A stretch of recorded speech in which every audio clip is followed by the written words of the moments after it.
Okay, so I think we're live now. If you're coming to the Your Future Fashion and Textile Careers event, then you're in the right place. My name's Katie Hill. I'm one of the lecturers here in the fashion department. We are just, we've obviously just gone live, so we're just waiting for people to come in. I can see the numbers steadily going up. So I'm just here to kind of say hello to everybody. Um, and hopefully get started. We've got three fantastic speakers today, and then three of us from the Fashion and Textiles department at the University of Wolverhampton who are hosting. So I'll make sure I introduce everybody, but just keeping an eye on the numbers. Seem to have slowed down now, people actually logging in, so that's great. Okay, so we look like we've got a good number of people logged in now. Obviously, we've only been live for a couple of minutes, but we've got quite a lot to get through, so we'll keep going. So the first thing to say is that we are recording the session this afternoon. So we'd ask that you don't share any sort of personal or confidential information in the chat and the Q&A, as that's as this is going to be recorded and then will be available on YouTube for future viewing. We are going to have a Q&A session at the end. So we've got three speakers who are going to do their talks, and we'll have a kind of joint Q&A session with the whole panel, which is going to be chaired by my colleagues Sam and Norman. So if you have questions, if questions come up during the talks, you're very welcome to add those into the Q&A section, which should be at the bottom of your Zoom screen. Sam is going to keep an eye on that, so we'll pick up those questions as they kind of come in to put to the panel in the Q&A session. And I'm going to hand over now to Sharon Watts, who is the course leader of Textiles and Surface Pattern here at the University of Wolverhampton. And Sharon's just going to do a quick intro, and then we will get on with the speakers. Okay, over to you, Sharon. Hi everybody, it's great that you can all join us today. Good afternoon, I'm Sharon Watts, I'm the course leader for Textiles and Surface Pattern. I'm delighted to introduce you to Your Future Fashion and Textiles Careers. I'm here in the Fashion and Textile department at the University of Wolverhampton. The ethos is very much about creativity and employability, ensuring our graduates are the next generation of creative thinkers and are highly employable in the many facets of the fashion and textile industry. And today we have the fantastic opportunity to hear from three exciting guest speakers who are indeed industry experts. I hope you'll join me in thanking them for their time as we hear about their career journeys and their thoughts on where the fashion and textile industry is heading in this post-COVID world that we're hopefully entering soon. So thank you very much for your time. And it's over to our first speaker, who is Farzaneh Fox.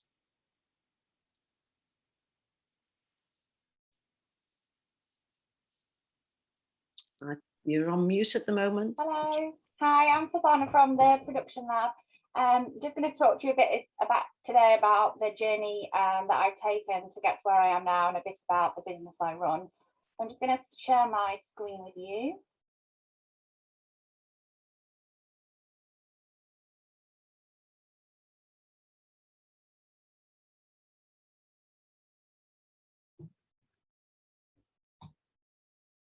Okay, so as I've already said, I'm from the production lab. We're based in Nottingham, and I'm Farzaneh. A bit about my background. I've always been interested in fashion from a really young age. I used to make my own clothes for my Barbies when I was 4 out of old pillowcases. I used to cut round a plate from my mum and then make a little circle skirt. I was obsessed with it, you know, all the way up to school. Was always making things at home. I then went on to study textile GCSE at St John Horton in near where I live in Nottingham in 1999. I then went on to study a BTEC ND Fashion Studies at New College Nottingham in 2002, and that was very hands-on. It taught me a lot of technical skills and how to actually make a garment. I then went on to university at the University of Derby, graduating in 2006. And as part of that, I did work experience in Australia in 2005 for a whole year. And I worked with a high-end couture designer called Gwendolyn and a Japanese designer called Akira Izugawa. And I found that that year out was the most helpful part of my university experience and taught me an awful lot about how actually the industry works.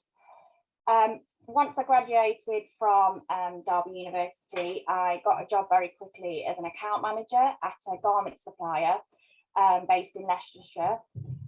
It was a full service Chinese supplier, and we used to supply people like Hobbs, Jaeger, Paul Smith, Monsoon, Bowden, and basically I was responsible for managing the whole process for all our clients from start to finish. So I would work with the designers on the development and help with all the fabric sourcing that we would supply, work with the technical team to get the garments technically perfect, and then manage the production and critical path with the merchandising team. So it gave me a really good background into garment manufacturing.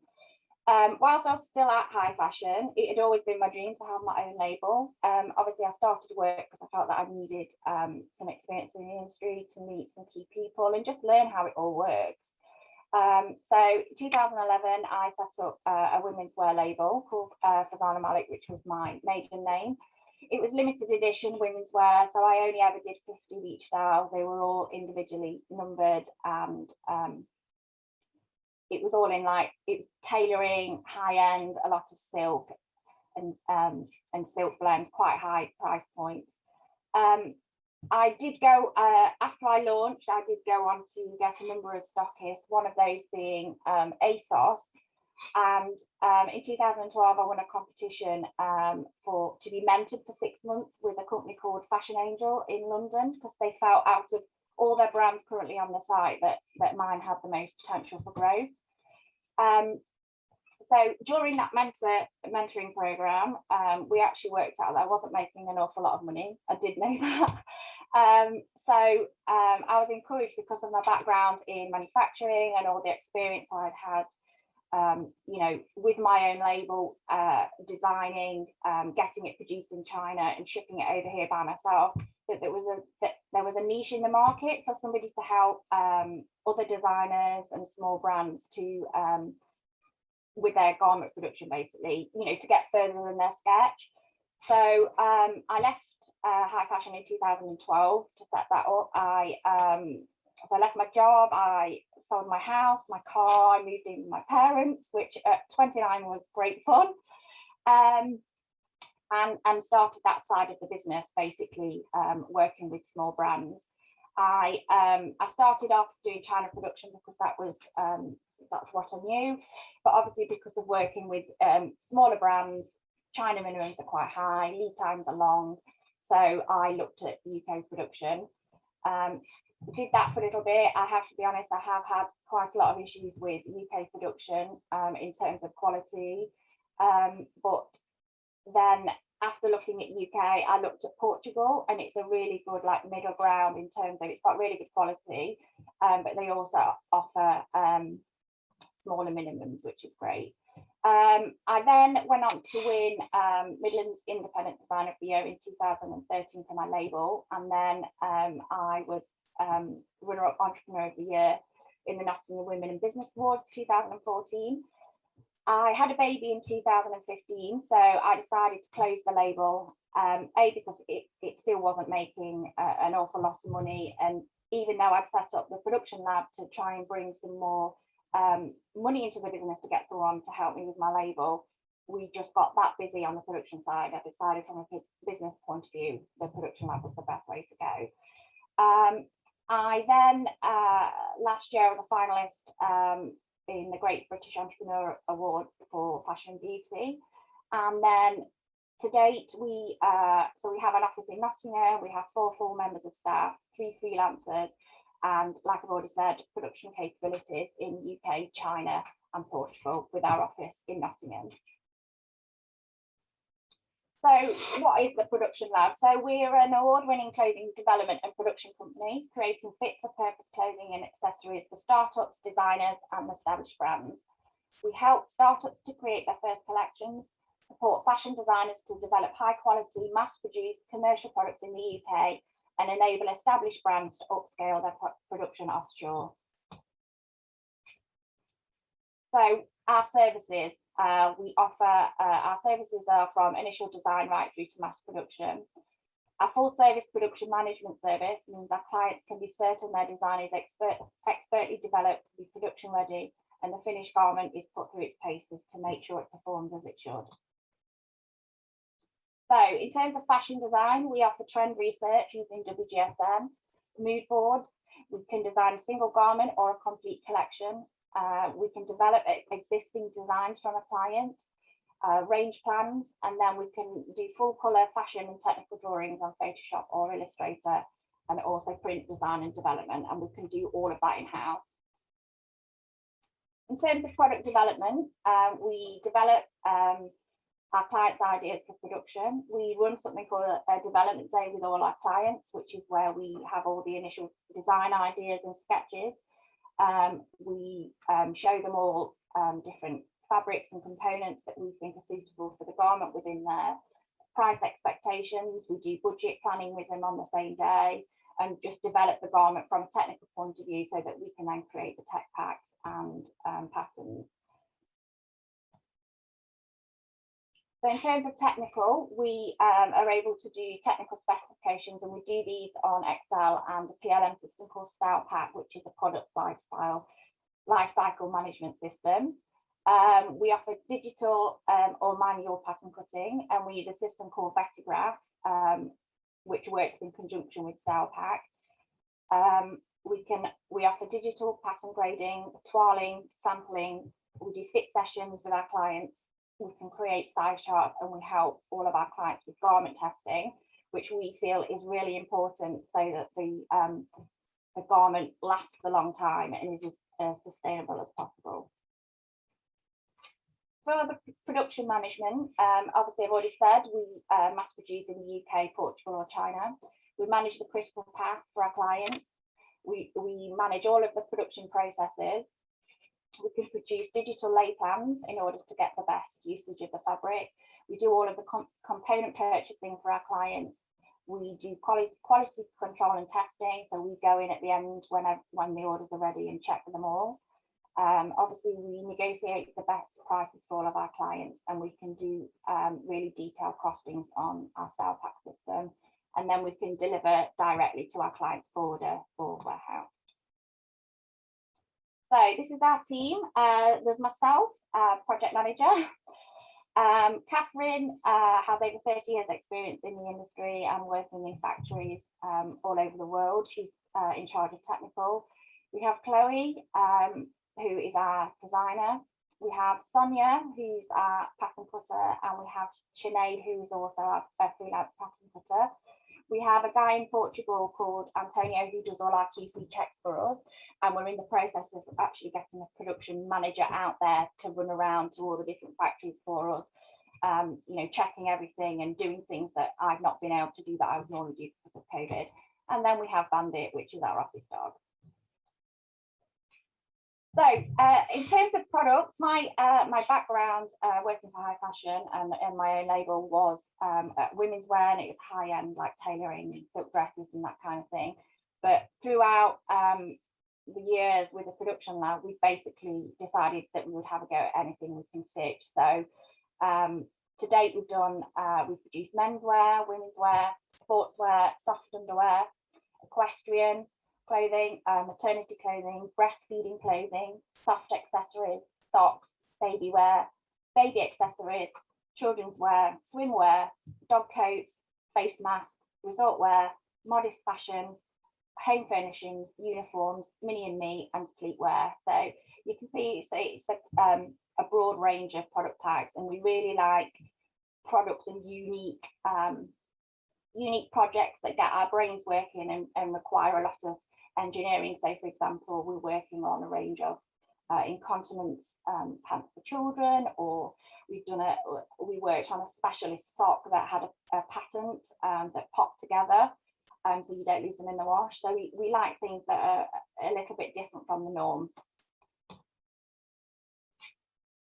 So where do I see the fashion industry at the moment? So obviously it's been a very, very difficult year for us all. I've already started to see a lot of production being brought back to the UK due to obviously COVID and people wanting to be more sustainable. And then obviously the effects of Brexit, people are trying much more to bring production back here. We're being asked more and more for UK production over Portugal and China. And we are in the process of visiting and taking on more factories to work with. Obviously, a lot of brands are still trying to recover from the effects of COVID, which has been quite devastating for a lot of companies. Originally, when it all happened, I literally thought I was going to lose my business and that was the end of it. But obviously, with the help of the government, they've really helped us stay afloat with the furlough scheme and grants. And actually, because a lot of our clients are online retailers, the online retail has just increased massively. So actually our business has increased quite significantly and way more than I thought it would be. One of the important issues I think this year is the fight against fast fashion. There's a huge backlash over a lot of the fast fashion brands, how the garments are made, how much people are paid, and you know, the quality of life in the factories and how staff are treated and paid and that kind of thing. And I have seen firsthand myself these factories, and I think this fight and this movement against fast fashion is really important and something that's going to continue. I'm also seeing the rise of more independent brands, especially online. I saw an increase of new startup inquiries, probably increased by 50% on this time last year. A lot of people have had time to, you know, obviously think about things during lockdown. They've not been at work and realised that actually more people want to buy independent and support smaller brands. Obviously, I've already mentioned that there is definitely an increase of online selling because of all the clothes shops being closed. And then also people that maybe would never have shopped online before have actually realised how easy it is, and you know, that were reticent before will continue to do that. Obviously, a big issue is sustainable and ethical manufacturing, and that's you know, it's a massive issue at the moment. And most of our clients now require absolute transparency. They want to know where everything comes from, how it's made, how much water is used, you know, and so we're doing a lot more with that, you know, finding out exactly where the cotton came from and, you know, whereabouts in the world it's come from before it's been made. There's also an increased transparency in manufacturing methods. So again, clients want to know, and obviously customers want to know, like, how things are made and who made them and whether they got, you know, made with fair wages. And then I also am starting to see that people are taking quality. Quality is more important now than quantity. So again, going back to the fast fashion, less, but you know, better made. So where do I see the future of the fashion industry? I think we're definitely going to get more official regulation and more standards in ethical manufacturing and sustainability, like regulations that we have to sign up to and adhere to. I do see more of that in Europe. The manufacturers in Europe have a lot more guidance and regulation than we seem to here.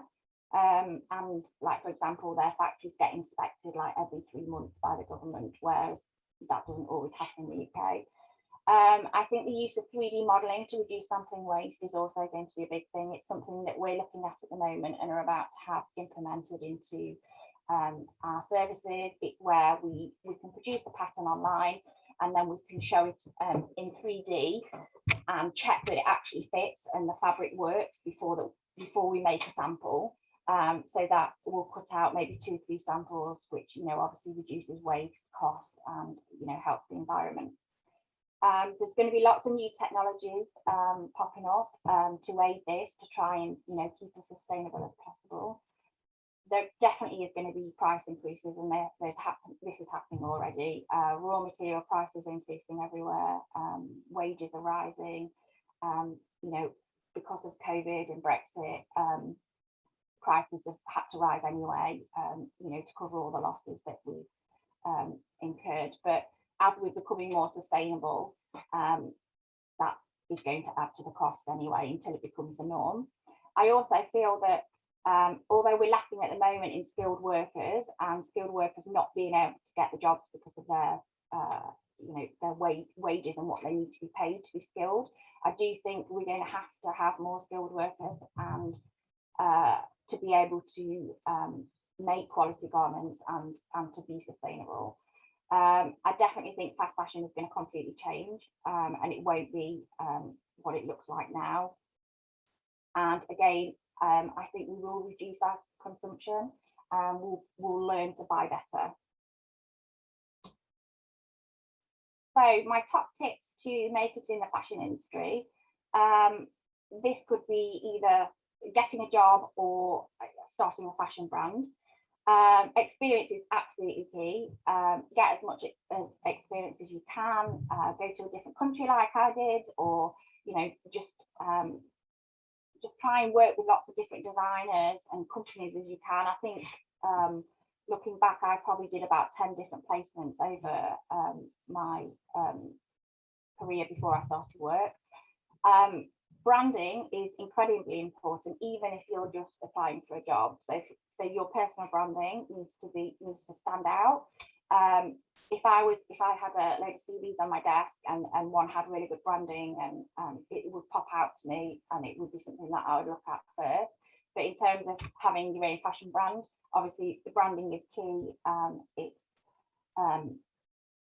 It's what your customers will see, and if it's really cohesive, it'll help you stand out in the market.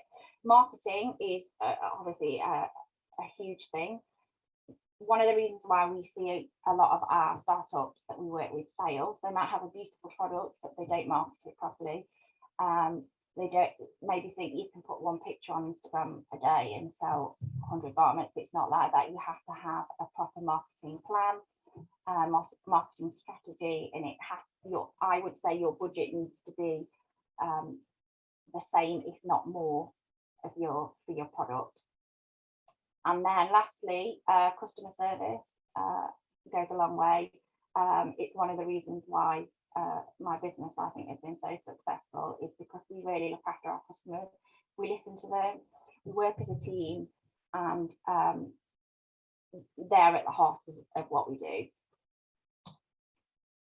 So thank you for listening to me today. I'd love you to get in touch with me. You can go to my website and find out a lot more about my business at designbox.co.uk, or drop me a message on Instagram, Twitter, or LinkedIn. Thank you.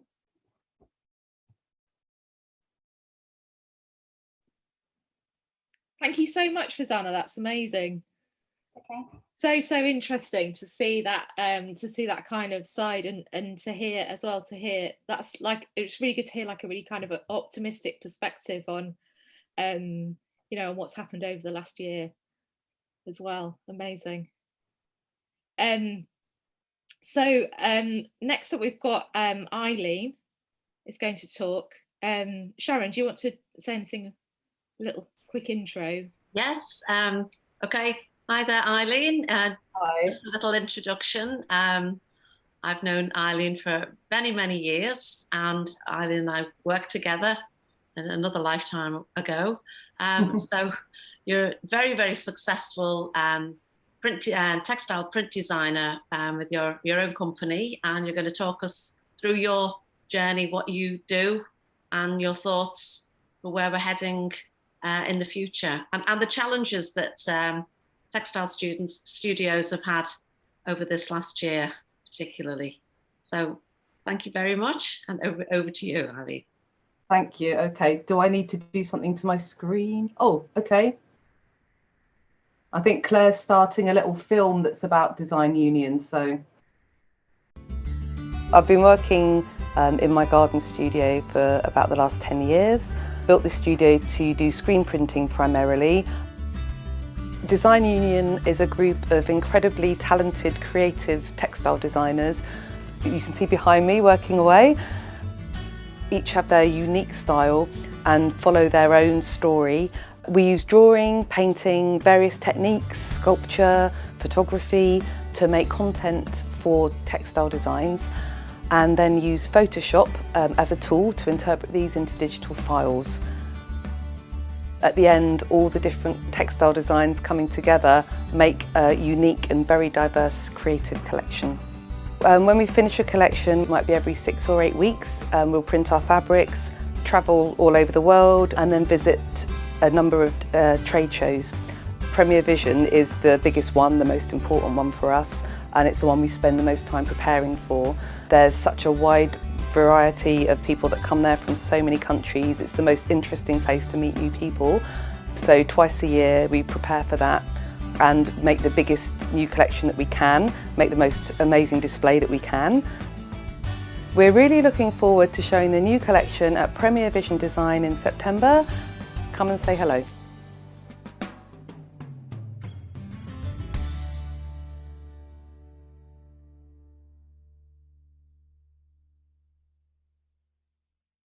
So the first film, that's a couple of years old now, actually, and it's a slightly cheesy, but it was a kind of an advert that Premier Vision did. They came to film that at the studio, but I thought I'd show that because that was in the days when everybody was here. I've been a year now since COVID started, working on my own here, Zoom meetings with the team, obviously.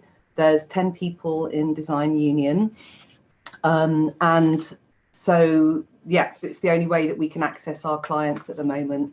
Really interesting listening to the first speaker. Things have changed so much. Things are starting to improve a little bit now, but still like Premier Vision, for example, the trade show that I'm sure you all know about as textile and fashion people, they're just about to announce that it's going to be cancelled again this year. So there's many challenges. So to bring some focus, to start off, I guess I'll talk about how I got to this position in my career. Design Union has been, I think I graduated in '88, God, a long time ago, from Brighton Poly. I did a textiles, I did a foundation course first, and then decided to focus on printed textile design. So I graduated from Brighton. In my year out, I had some work experience, and I can't really I think what you learn at uni or at Poly is fantastic because it prepares you for when you have to go and do the real thing in a studio setting, in a placement, hopefully maybe in a paid job. But I worked in New York for a few weeks at that time. I worked in a studio in London and gained really great experience just by watching people around me who were all fantastically experienced and good at their jobs. So I picked up lots there, and then went back, did my final show back at college, and then worked in a studio in London for about 8 months before I was offered a job in New York when I went to work for London Portfolio, and that's when I met Sharon. So yeah, New York was fantastic. Worked at London Portfolio, and then I went to work for a garment manufacturer, and I was a print buyer. So I was the person that had to book all the studios in and help select designs for the different ranges we were doing. It was a big corporate company in New York, and it was awful. I hated it. I lasted about 6 months, and then I decided that's enough. I wanted to go back to making textile design for myself, and I worked, I think, for about another 6 years in New York before I moved the business back to London. And it's really, I guess, been in the last 15 years or so that I've collaborated with other people, and basically it's happened by osmosis. First of all, Mandy, who's Sharon's old flatmate, she started giving me her work and I'd sell it for her. And then after visiting the graduate shows, I started to see people whose work I really loved and invited them to come in and work in the studio with me, and nobody ever left. So there's 10 of us. Well, in fact, there are 2 people that have moved on, but there's 10 of us that work here. We're working constantly on the collection. We're a very sort of hands-on design studio, maybe from the little film you could see, everything starts with a drawing, a painting, a collage, photo, you know, a sculpture. We've done all sorts of things, you know, freezing flowers in ice packs and then photographing them as they're melting, and turning the studio into like a dark room where we'll make photograms when it's, you know, when in the winter, when the nights are, you know, when it gets dark early, for example. But I guess really we try to keep life really interesting by creating content through anything that takes our fancy, to be honest. So I've got, you can't see it from here, but I've got an amazing library of books. You know, I don't really, we do, obviously we watch fashion, we look at fashion all the time. We're not like a catwalk response studio, so we tend to look at artists, maybe designers, you know, all sorts of different things, but we don't really do versions of the catwalk collections because I think we'd probably find that a bit boring, and there's lots of studios that can do that really, really well, so we leave that to them. We're a little bit experimental, I suppose. That's what we're known for. So what do I need to say? So my career really, it kind of has gone really, really quickly. And you know, with all the traveling that we have to do, I use agents in some countries. So I have an agent in India, in Turkey, in China, in Korea. I normally would travel to New York myself, and sometimes to LA. And then I've obviously, in more recent years, I've had salespeople that have done that for me, or more or less, I send the designers off, so they love it. Well, when we used to go to Brazil, for example, they were, you know, everybody wanted to do that trip. So things have really changed with COVID, obviously. So in the beginning, it was really, really scary, of course, because we didn't know what was going to happen to people's budgets. And when I came back from PV in February last year, things had already just started then, and quite a few people and clients, you know, I've got clients that went back to Australia. They had COVID at the time, and we didn't really know right then exactly what was going on anyway. So those following few months, there wasn't a lot of activity, but then things started to pick up. And luckily, because our agent in China is so good, and because China didn't really go through the same lockdown at all, their lockdown was quick and early, we were able to continue business there. So that really saw us through the summer. And obviously, we had government help as well, which was brilliantly amazing. And I don't know really if we would have survived it, really, you know, if it hadn't been for that. So very grateful for that. And then things started to pick up a bit in different markets. Like, for instance, this morning, I was Zooming with a client in Australia because my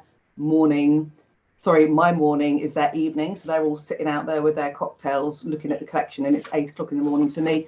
And then just before this meeting, I was Zooming with somebody in New York. The market is really, really deflated. You know, there's no two ways about it.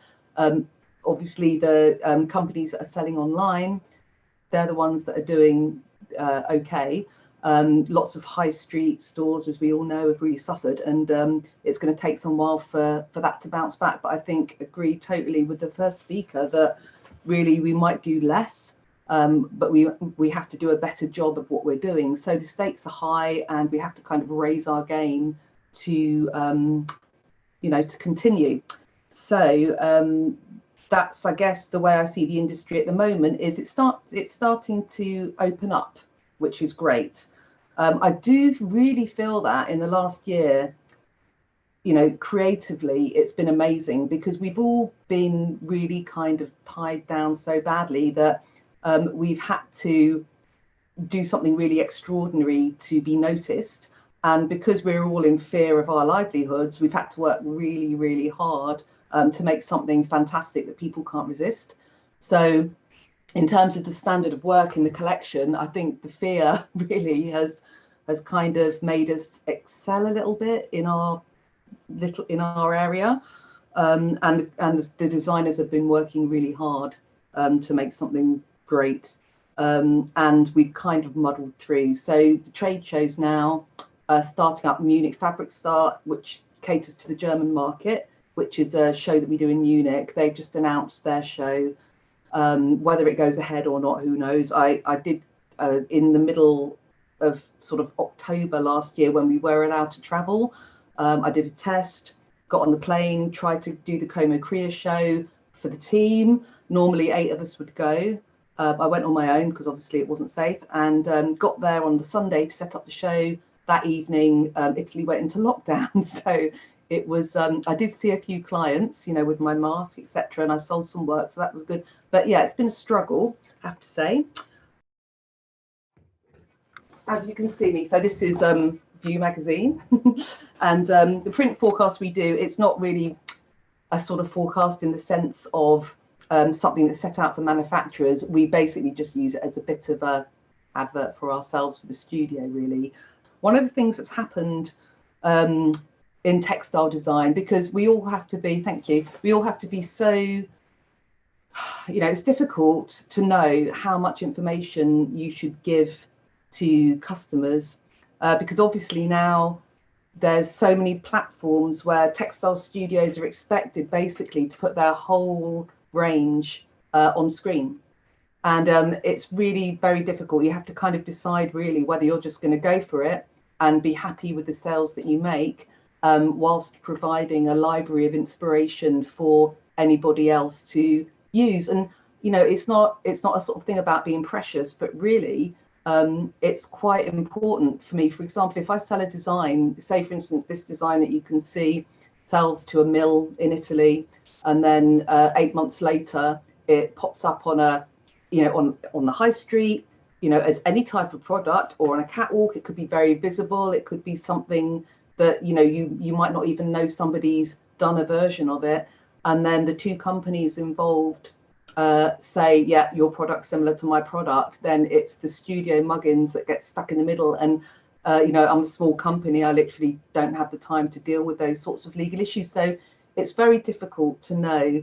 And so I've tried to make this 3D render that I could send, which I thought would be maybe less vulnerable, but there's, you know, basically screenshots of screenshots. So, you know, we all have to get our work out there. We have to be noticed. And as graduates, you really do obviously need to let people know who you are. So at this stage in your careers, yeah, obviously you've got to show your work, show your best work. But whilst you're showing that, you've got to know that you're making some other amazing work, that when that person gets in touch with you, they don't have everything you've got, and you can say, yeah, I've got these too. You can go and show it physically, but be very careful about leaving your work with people, because as much as people don't want to be that person that uses something from somebody else, once you've seen it, you kind of, you know, you have a visual memory. And also if there's a team of graphic art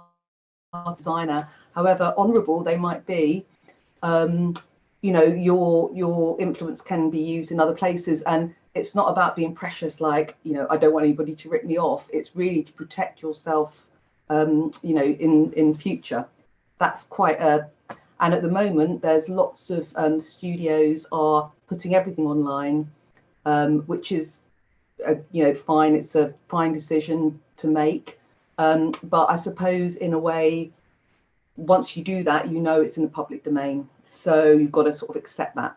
Maybe because maybe I'm a bit older, you know, I'm not quite as accepting of that thing. And a lot of young designers, I think they think it's quite normal to find something, use it, copy it, grab it, I'll put it with this. An example is recently I'd shown the collection by Zoom to a customer in Copenhagen, and they'd selected a few designs. I sent them little JPEGs as a memory of them, and then I was looking at a catwalk and saw one of Poppy's designs, and I thought, great, it's made it on the catwalk. And then I looked it up. We hadn't sold it to them. They'd literally put 2 of her designs together and took it as their own.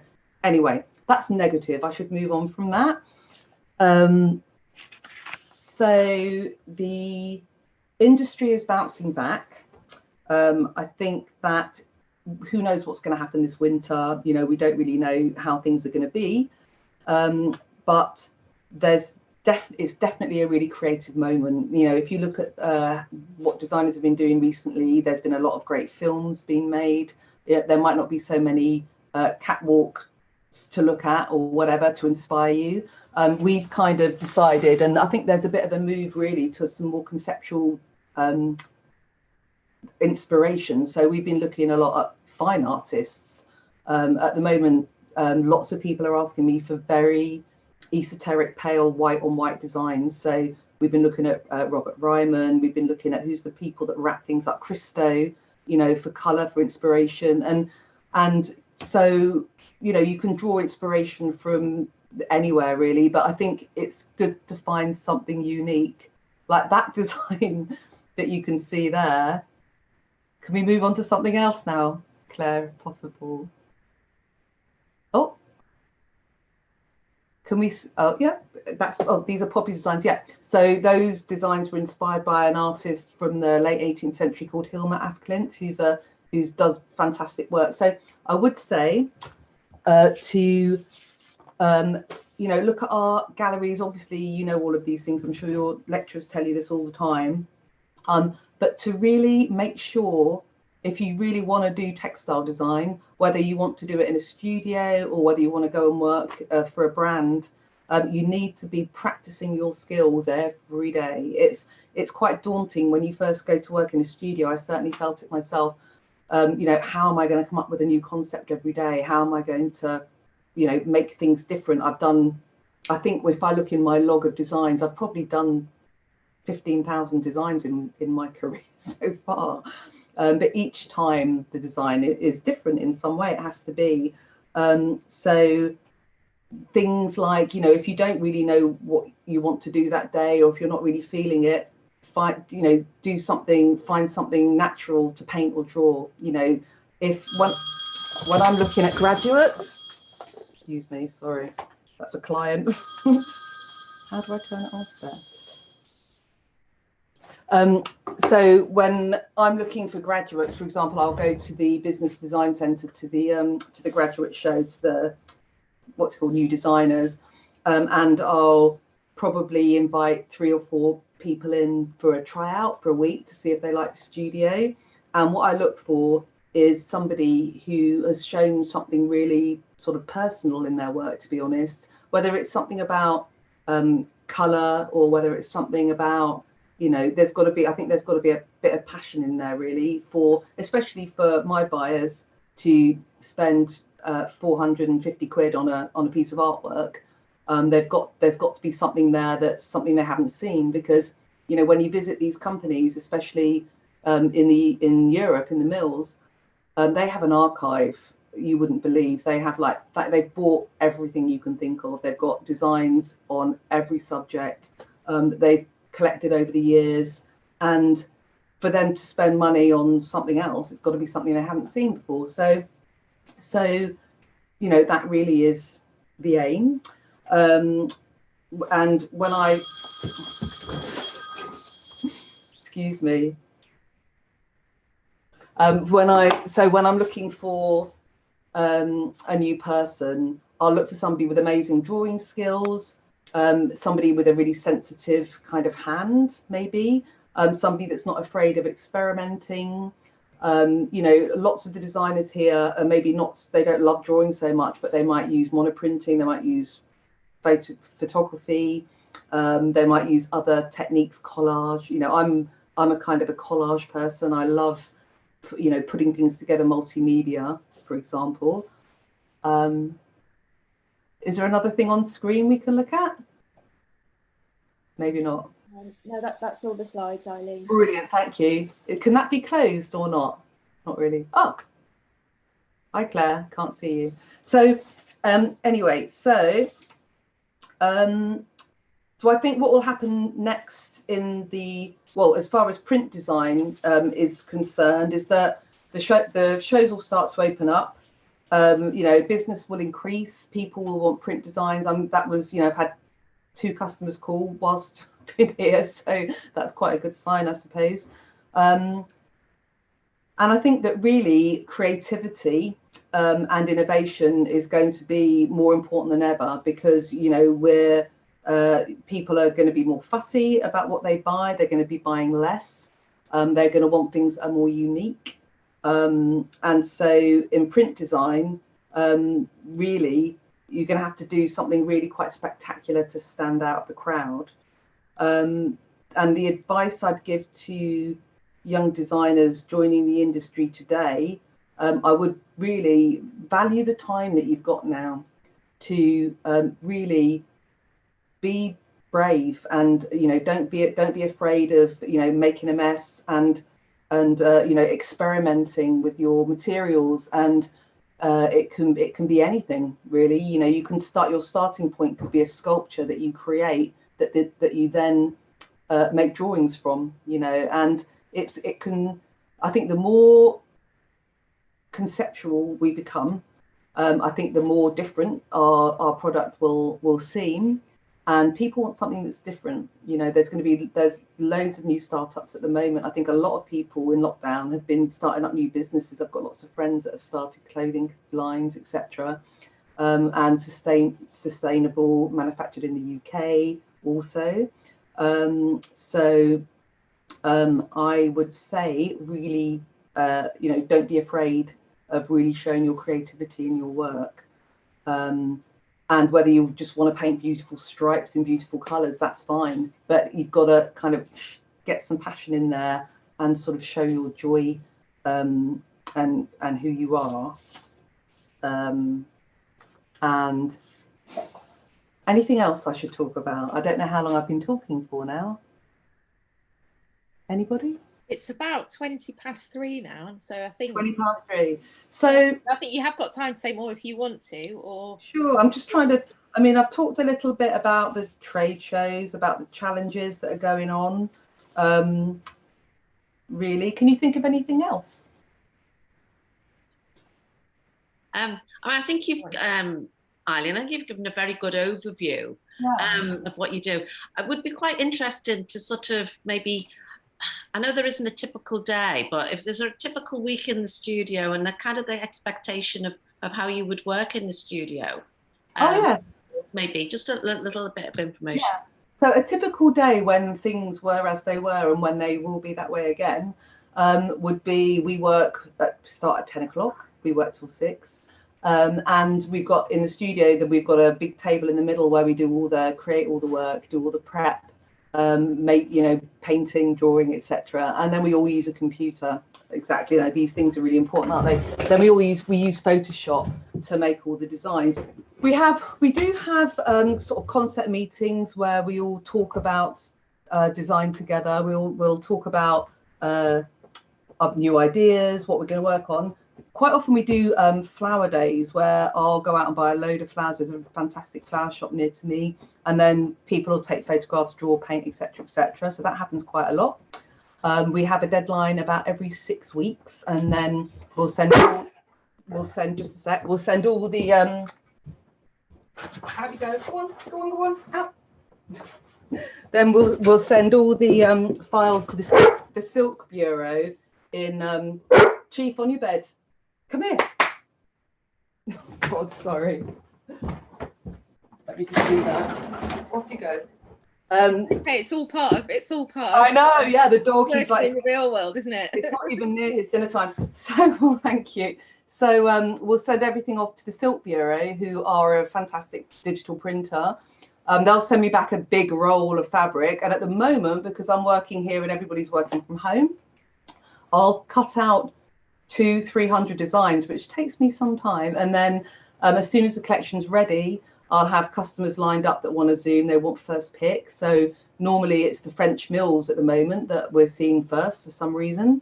And then I'll do Zoom meetings, and then it will get sent off to my agent in China. We just did a show in China 2 weeks ago called Into Textile, which is massive. It's the same scale as PV. It's mind-boggling how big it is. And he had the collection there. Normally I'd go over there too and take one of the designers with me to help man the stand, but obviously we can't travel. I think it's a 3-week quarantine if you actually get a visa to go to China at the moment, and I wouldn't want to do that. So the collection's been there. The designers were all working from home, and it's really hard for them because we're used to vibing off each other, and we're used to the kind of the support, the just being together really. So it's very hard. Everybody's very isolated, but we do Zoom meetings once a week just to check in and say hello. and then talk about what's coming next. We've got a deadline probably next, I think it's at the end of next week. So starting next week, all the designers will be sending me their screenshots or JPEGs of what they're working on, and then I'll sort of help make sure that everything comes together and the sort of vibe of the whole collection kind of works. And if there's anything I spot, one thing that's quite interesting now, because we're doing everything on screen, looking at screen, buying from screen, you see everything. When you're showing a collection, it's like looking at designs in the mirror, which, you know, when you're working on a computer, you're looking at a tiny version of what you're working. Obviously you zoom in and you look, you know, you can check it all, but it makes a real difference when your customers are, because they know they've got to sell the design on screen as well. There's certain things that just don't work, and certain things that work really well, and anything that's kind of an issue with the design stands out like a sore thumb. So it's quite it's interesting. So I can kind of help sort of modify designs so everything's ready for the deadline. And then, you know, before it used to be that it would be the deadline for a show, we'd all be traveling somewhere to go and sell, and now it's a deadline for Zoom meetings. So yeah, I've kind of got used to that. Yeah, so I suppose I'm trying to think of, there's so much really, you know, to talk about in the textile design industry. So, you know, advice would just be, I mean, it's a fantastic job, and I've loved, you know, the traveling's really exciting.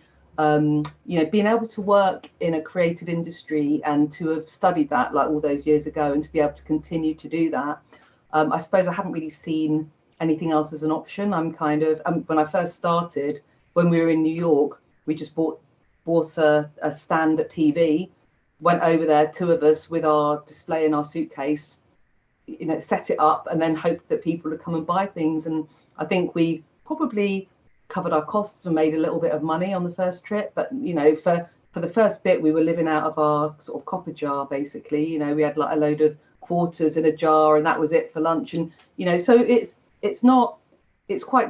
tough starting a new business, but it's very, very exciting as well to be your own boss and to have that kind of autonomy, and also to be able to make artwork. I mean, because so much of what I do now is administrative, or I'm sort of looking after the designers and coordinating the collection and creative director, for want of a better title, I suppose.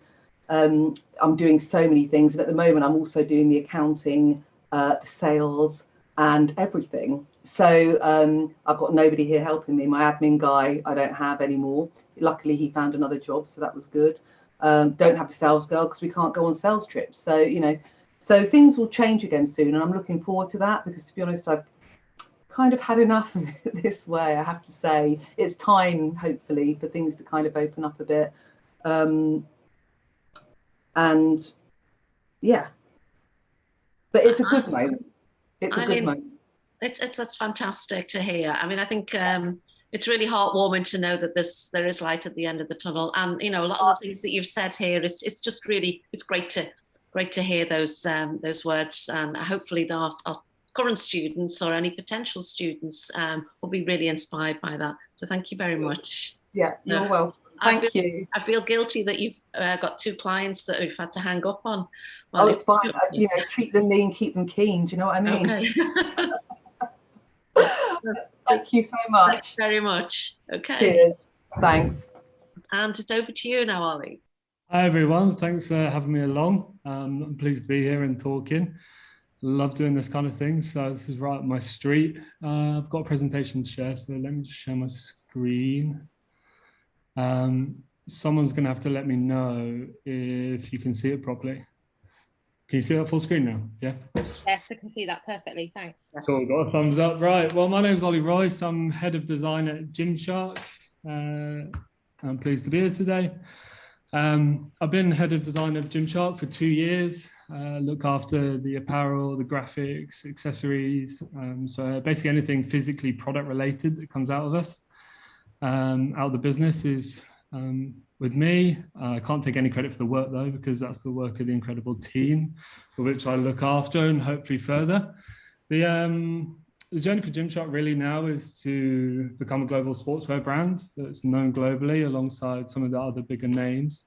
Part of that journey is involved really making sure our clothes are super functional, that they solve real problems, that people in the gym are finding the solution to tops getting uncomfortable from being sweaty, or clothes not fitting over time, or people going to the gym for the first time. Really about how we deliver solutions for all of those problems that these people encounter. And hopefully you'll start seeing that shift as GYMSHARK evolves and we widen our offering and bring more products to market. It's been a great business to work in. Fortunately, we only sell online, so we didn't have quite the impact that the retail landscape suffered through COVID and the pandemic. And for some reason, everyone decided to start working out and that they needed something new to work out in. So we were really lucky and humbled by the community that chose to continue shopping with us and letting us know what they think. Last thing probably to say about GYMSHARK as a brand is that we're really community orientated. So we design with our customers, we consult with them, we have groups of panels of people that love the brand that we check in with and we say, do you love this? Do you hate this? Does this work for you? We do loads of wearer trialing in that respect for the same reasons.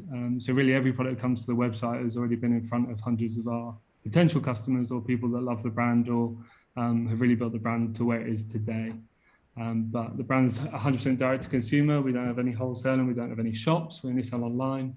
And from a designer perspective, because I'm a designer by trade, it's really quite freeing because I've worked in some wholesale business in the past, or wholesale balance with direct-to-consumer business, and there's a real balance to be found there between what the retailer wants from you, for example, versus what you want to bring to market as a brand. So really, GYMSHARK is all about bringing the best product possible to market that's right for the brand, that's going to build the brand long-term.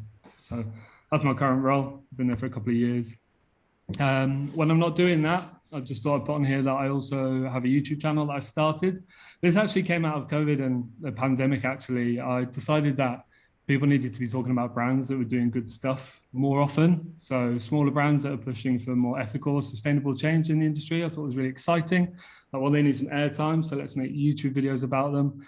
And my first video was awful. The sound was terrible. I was really camera shy. It was too long. It was like half an hour long or something.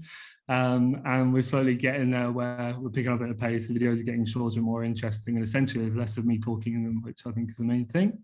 And then I also review equipment and gear and product for a magazine. So I literally just like love product through and through. And I love product when it's made well and made better or more responsibly. But so career so far, let's just get into that. Give you an overview of how it's looked. Graduated from Nottingham Trent.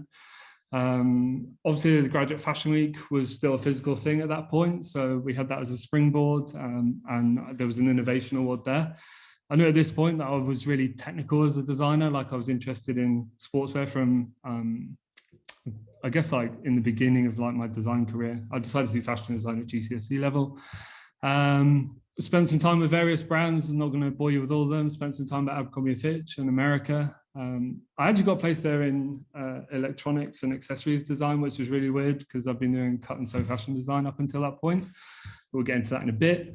Sunspell, so spent some time in luxury, which was literally the polar opposite of Abercrombie & Fitch, especially Abercrombie & Fitch now, as opposed to the heyday back in the day when it was the most controversial thing on the high street.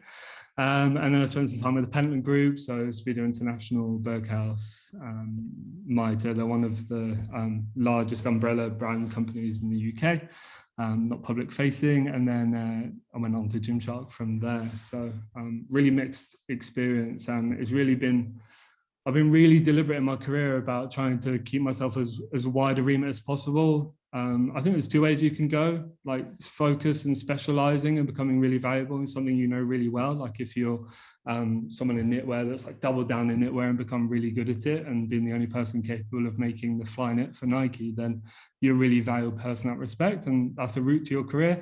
I decided to go generalist and make sure that I worked across men's, women's and accessories because I really wanted to understand the whole picture of that almost like head to toe outfit, if you like. So I worked in various roles in different companies, and I think that's contributed to my current role, really. That's not the next click. So when I started thinking about this chat, and I was thinking about careers and design advice, and this is targeted towards current and future students and graduates, because you guys are my favorite. I didn't want it to just be like full of stuff that I thought. So I deliberately went out to people that I respected and they're particularly doing a really good job, and asked them also what their advice was and their thoughts on having a successful design career. And what came back really, and we're going to get into this, is that a ton of it is all like behavior and attitude based, right? So talent's important, and like there's a bit of it you need, I think the phrase is like being able to walk the walk and talk the talk. Like you have to be able to come into a company and be able to do a good job. But I would say that most of the things that associated all the advice that I got back from these people that are really skilled in the design world is that they all have these like behaviors or approaches to work and design, or approaches to their design career that supersede talent or have been more effective than talent. So I would say it's really important to note that like getting your head down, putting the work in, and displaying the right behaviors and attitude really goes a lot further than just raw talent. So my first point really, and this is I actually got from someone, is to start networking yesterday. And I think it's a true phrase that like the world's built on people and people employ people. And I think like, I hate the phrase, like it's who you know. And it's not who you know, like you need to know a celebrity or someone famous or empowered to get where you need to be, but the people that you know are your potential customers, clients, people you can work with, people you might work with in 5 years' time that you don't even know you're going to work with yet. And when I was at uni, we got to third year and it was like, I don't know, I probably can't swear because this is going on YouTube. It was like, oh my God, I'm graduating in a couple of months. Like, what am I going to do? Like, what's my job? Like, am I going to find one at Graduate Fashion Week? And really my advice to anyone at any point in their career is just to start with networking as soon as possible. Like you can start in your first year, you can start before you go to university, like meeting people, getting to know them, understanding what they're about, what the companies are like to work for. This is one thing I would get after at the earliest possible opportunity. And I hear people make excuses like, oh, I don't want to start approaching people until my portfolio is ready or my work's ready. And you don't really need that to meet someone and get to know them and understand what they're about. So I would start yesterday. And the king of networking tools, which I think like most people in design hate because it's really horrible to use. It's not very aesthetically pleasing. There's a load of rubbish on there. The way I see it is, in fact, I was talking to my mum about this actually, when she went out into the world to try to get a job, she'd write a letter and send it to the HR department at the company and then hope that the HR department sends it to the person employing someone and then hopes that they write a letter and send it back to her postal address. And like, you can imagine how much of an ask that is to get your foot in the door or meet someone important or have a conversation, right? Now, you just need to send someone a message on LinkedIn and like people are curious and they're going to read it. It's like you've got like the HR directory in your pocket. And I think what I would say, and I'm really happy being honest about this, is that every job I've ever had, I got on LinkedIn. It's like the #1 tool for me. I just love it. So here, I've been quite transparent here. 2 years ago, I sent a message to the CEO at GYMSHARK and said, basically, I want to work for you. This is what I think we could do with GYMSHARK. These are the possibilities. And you can see his reply just on the gold line is he's like, come back to me and said, yeah, let's get a chatting. Let's talk about it. And like, that's what kicked off me getting the job at GYMSHARK. And I was like, that happened on LinkedIn. So I think everyone needs to be on LinkedIn. Not everyone has to be on LinkedIn. Some people are happy without it, right? But in terms of like meeting people, making that connection, securing a new role, new client, new customer, like LinkedIn has made all the difference for me. So I'd highly recommend it, even though it's hideous and horrible to look at. Ooh, that's the wrong button. Now, the second bit about being on LinkedIn and networking in general is asking for a coffee, not asking for a job, right? So there's imagine a scenario where someone messages me and says, oh, I want to work at GYMSHARK. Have you got any jobs? If I don't have a job, my answer has to be no. It's like, that's the end of the conversation. Like, where do you go from there? You're like, have you got a job? No, I haven't got a job. Okay, bye. Fine. Cool. It's been nice chatting. Asking for a coffee and like asking to have a chat and understand a bit about what the company does, what that person does in their role at the company is 100% better way to get your foot in the door, meet someone, understand what they're about, understand what the company's about. I mean, you want to know if you want to work for that company, right? So chatting with them about it and talking to them about it is key. And asking for a coffee or a chat over Zoom or a coffee and over Zoom, which obviously we can't do in person anymore, is going to go so much further than asking for a job, because if they don't have a job to give, then the answer is no. Whereas asking for a coffee and a chat, people love chatting. Like, I'm chatting to you now, people love chatting to each other. So asking for a chat and a coffee is 100% the way forward. So think about how you approach people and what you're asking them for, or what you're asking for from them. And asking for a coffee and chat is the easiest thing to say yes to. And I don't think anyone is generally too busy for a chat. I always try to make time.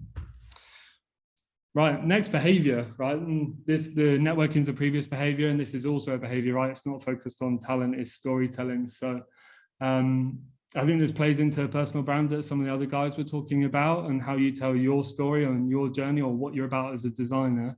If the world's not built on people, it was built on stories, and we learn them as kids, when we're told stories as kids and fables. And before there was mass media circulation, news was told through stories, and people were passing on information through storytelling. Even religion involves a lot of stories, right, to communicate. So storytelling as a designer in your design career is really important. And I learned that lesson really hard when I spent some time in Nike looking at their Flyknit trainer innovation, and we were looking at how we could apply that innovation in knitwear to clothing, basically. And while I was doing that, I met basically a global design director at Nike, right? And I just graduated, so I was like losing my mind that I'd met this guy. Basically, I was like, I need to get his email, I need to chat to him, and I basically persuaded him to give me his email. I was like, give me your email, I want to send you some work. And that took a while, it took about 3 days to get hold of his email. Got hold of his email, I think he regretted it in the end because I sent him too many emails, and this was like right at the start of my career. But I sent him my work, and I'm really embarrassed now because it wasn't great work, but like I learned a really valuable lesson here. And I basically had sent him my mood board and the photos of my collection. And it was just like, this is the polished bit, this is the bit I want you to see. I don't want you to see any of my awful sketching. I don't want you, I can barely draw, just for everyone's awareness. I don't want you to see any of my sketching because it's not very pretty. I don't want you to see my thinking or my development. And he came back and was like, the story is the most important bit here. Like you can see here on the second paragraph, it's hard for me to understand how your design works. You might try sketching out your idea on paper, then go to photorealism, breaking out the important pieces of your jacket to a single page. He's literally saying like, the story is the most important part. If you only saw the beginning and the end of your design story, your career story, what your work's about, it would be a really boring one. And just for reference, here's the beginning and end of Lion King. And if you only saw the start and the end, you had no idea what went on and why this has ended up the way it has, right? So I don't care how ugly your sketches are, they need to go into your portfolio. I don't care how ugly your material boards are, they need to go in. If you're not great at CAD, you can work on them, but they also need to go in. So it's really important that you take someone on that emotional story where they can get invested, they can get excited, and then they can see your polished outcome and you're showing you can do most of it, okay? That's storytelling behavior. This has already been touched on, which I'm delighted because it means I'm not alone in thinking this, but you are your brand, it needs curating. When I get a CV at work, first thing I'll do is Google that person's name.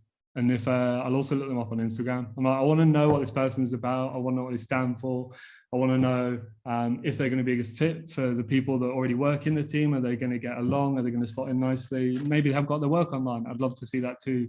So I would ask you all, like, what happens when you Google your name, right? What comes up under Google Images? Because I tell you now, when I was at university, when you Google my name, it was all sorts. It had my old MySpace page for people who are old enough to remember MySpace. It had some awful pictures of me, like drinking in a park. It had like, oh, it was just bad.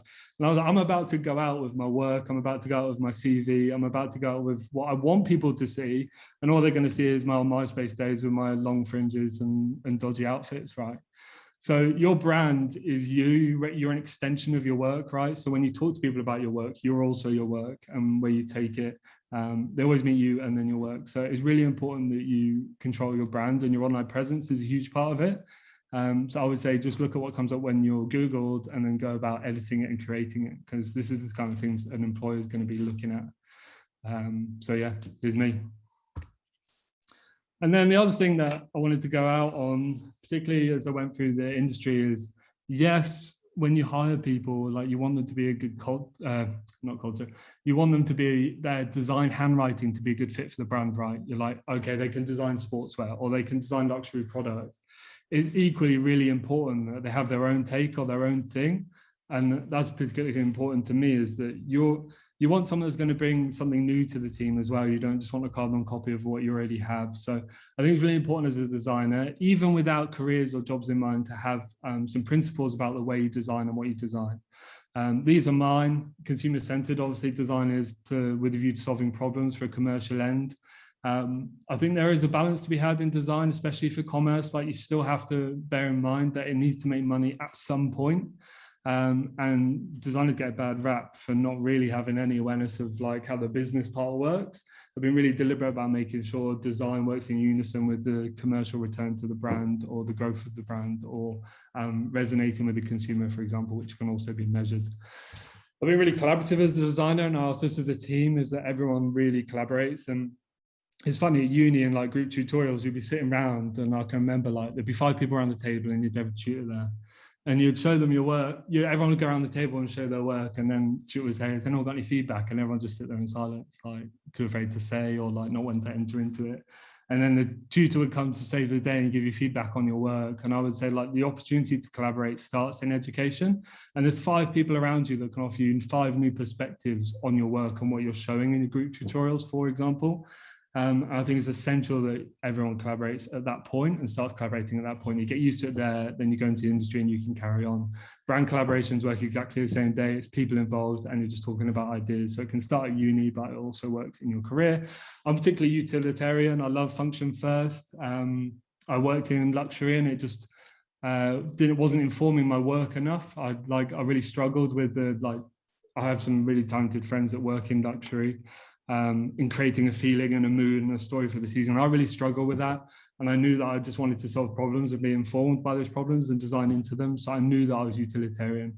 And great design really, for me, is about emotional and psychological balance. So you want to solve a problem, but you also want it to look exciting, or you want to see it and you want to love it, or you want to see it and you want to pick it up. So I went out with my design ethos into the world, and I had these when I graduated, and I've stuck to them all the way through.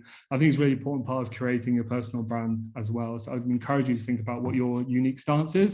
So you can go to a company, you can do what the company needs, but you can also bring a bit of you in there as well. Just touching on where my design ethos started. This is my graduate work that I won the Innovation Award for. So it was all really utilitarian, simple shapes with barely any seams as possible. It was all bonded together, all glued together, so there was no stitching involved. So I got really into the depths of a sports technology in a utilitarian aesthetic or practical look.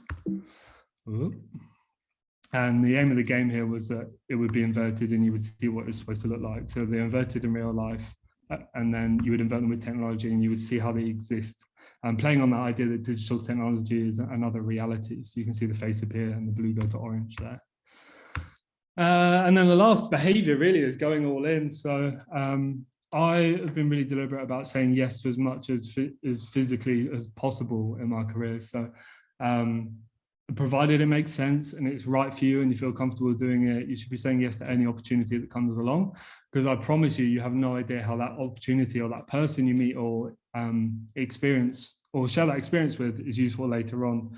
So just for example, when I graduated, I was unemployed. I wasn't unemployed, sorry. I had a job at uni and then I went into retail full time. So I worked in a shop for about 8 to 9 months after I graduated. It took me a long time to get my first bit of experience. While I was in the shop, there was an opportunity to become a visual merchandiser, right? And I was like, oh, I don't really want to do retail for my career, but visual merchandising is something I could learn while I'm here. Like, I'm just going to say yes to it. So I went all in. I was like, right, now I'm going to be a visual merchandiser.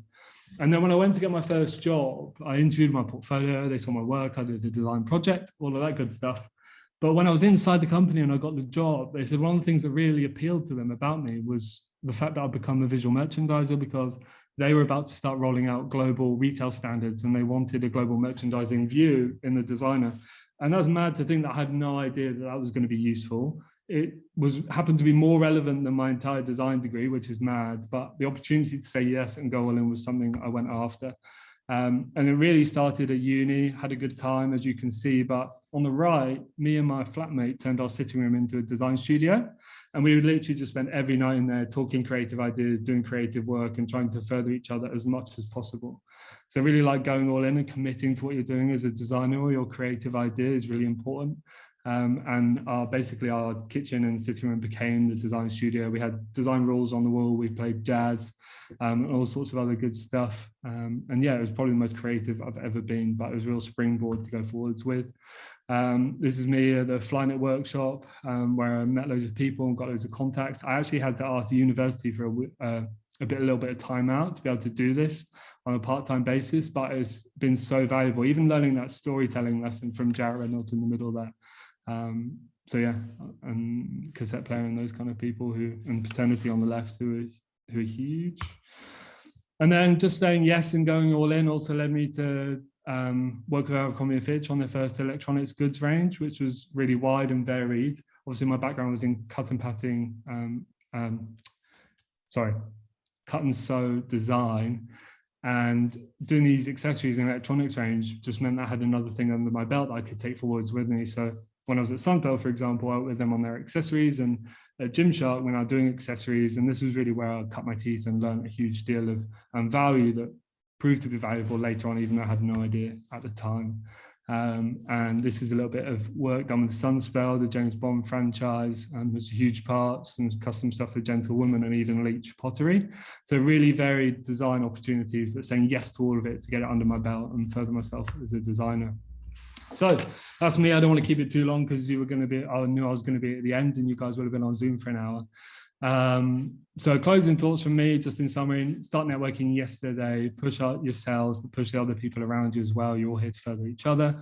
You are your brand, create it, and go all in. And don't forget, the industry is tiny. I promise you, you're going to cross paths with everyone you encounter now in 5-10 years time, over and over again. So it's really important you make great connections, get to know people, and have a good time while you're doing it. So thank you. That's me. It's been a pleasure. How do I stop screen sharing? Stop. Thank you so much, Ollie. It's all right. That's great. Thank you. Yeah, really, all of you, really inspiring. Right, we're getting lots of comments through, and I think it's been really inspiring for us, and hopefully for those people who've attended, and very different approaches, but there's some really great information. So thank you so much for your time as well. You know, you're all very busy people, so thank you for everything that you've done for us. I think we've got some questions as well. We do. It's funny, as Ollie was speaking, I was like, yes, I've taught them about storytelling. Yes, when Vazine was talking about their own brand, it's amazing how I hope you guys are all listening and kind of like listening to their experience. And, you know, you guys have gone through so much, and I'm thankful that you've brought it here to Zoom so you guys can all listen and hopefully learn from their experience. Yes, we do have some questions in the Q&A, but I know that Eileen had a chance to kind of capture her week, her day, and I wanted to give the other panelists just to kind of summarize what their week or day is like. So Fazine, do you want to start? What does your week, or, you know, because I know from dog walking to hospital garments, like, yeah, it could be quite. It's very varied. I'm a mummy up till 9 o'clock, and then drop my son off, and then, you know, get into work mode, come in and look at probably 300 emails every morning, which is no lie, because I deal with a lot of offshore like factories. It's just easier to email.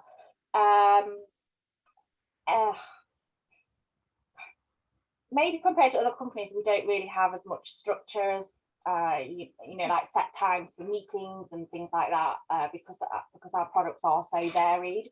So we do have updates every week where we go through a critical path and make sure that things are on time, which in production they never are. So why is that delayed? Why is that delayed? So it's basically just a delay meeting. And, you know, just check that the girls know what they're working on this week, you know, what needs to be completed, you know, tech packs or fitting, or, you know, what information do the factories need, keeping the clients updated on the status of their orders and their developments. I update all the critical paths, which is the worst job in the world, and something that my production manager, when she arrives, is going to take over. We are problem solving a lot because there's obviously lots of problems that happen in production. So we spend time, solving problems and of why things haven't worked or why they do work. We have clients in to visit, either to come and see us with a view to work with us, and we have actually started having clients in now, which has been really nice because we've been on our own for like a year, and we've actually had 2 new clients in this week. So it was lovely to have a good chat and show them some products, and they were just really excited just to be out of the house, I think, to see some physical things. In terms of what I do, obviously it's my business, so I don't do a lot of creative stuff anymore, which is such a shame. It's something I really miss because I started off as a designer, and it is something I want to try and do more of, and that's why I need more staff to do all the admin stuff. So I do spend an awful lot of time with accounting and invoices, and at the moment I have huge headaches with importing and exporting and fighting with customs over excessive duty charges, and it's a lot of my day at the moment is admin, which is a shame. I deal as well with all the inquiries that come in, so all the initial inquiries that come in from new brands or established brands, and trying to get them to give me the information that I want and need from them to be able to quote for their collections or for whatever work they do. I also spend a lot of time now on Zoom doing consultations with people rather than in the office, although like I said, they are coming back. Just trying to think what else we do here. So we're a fairly small studio. There's 4 of us, and it's an open plan office. I do have a slightly separate area where I can shut the door. Otherwise you'd hear them all and my dog barking if I didn't. So everyone's just quite independent. They because we're small, we kind of know what's going on. We can just shout at each other and talk amongst ourselves and know what needs to be done. I think that's it.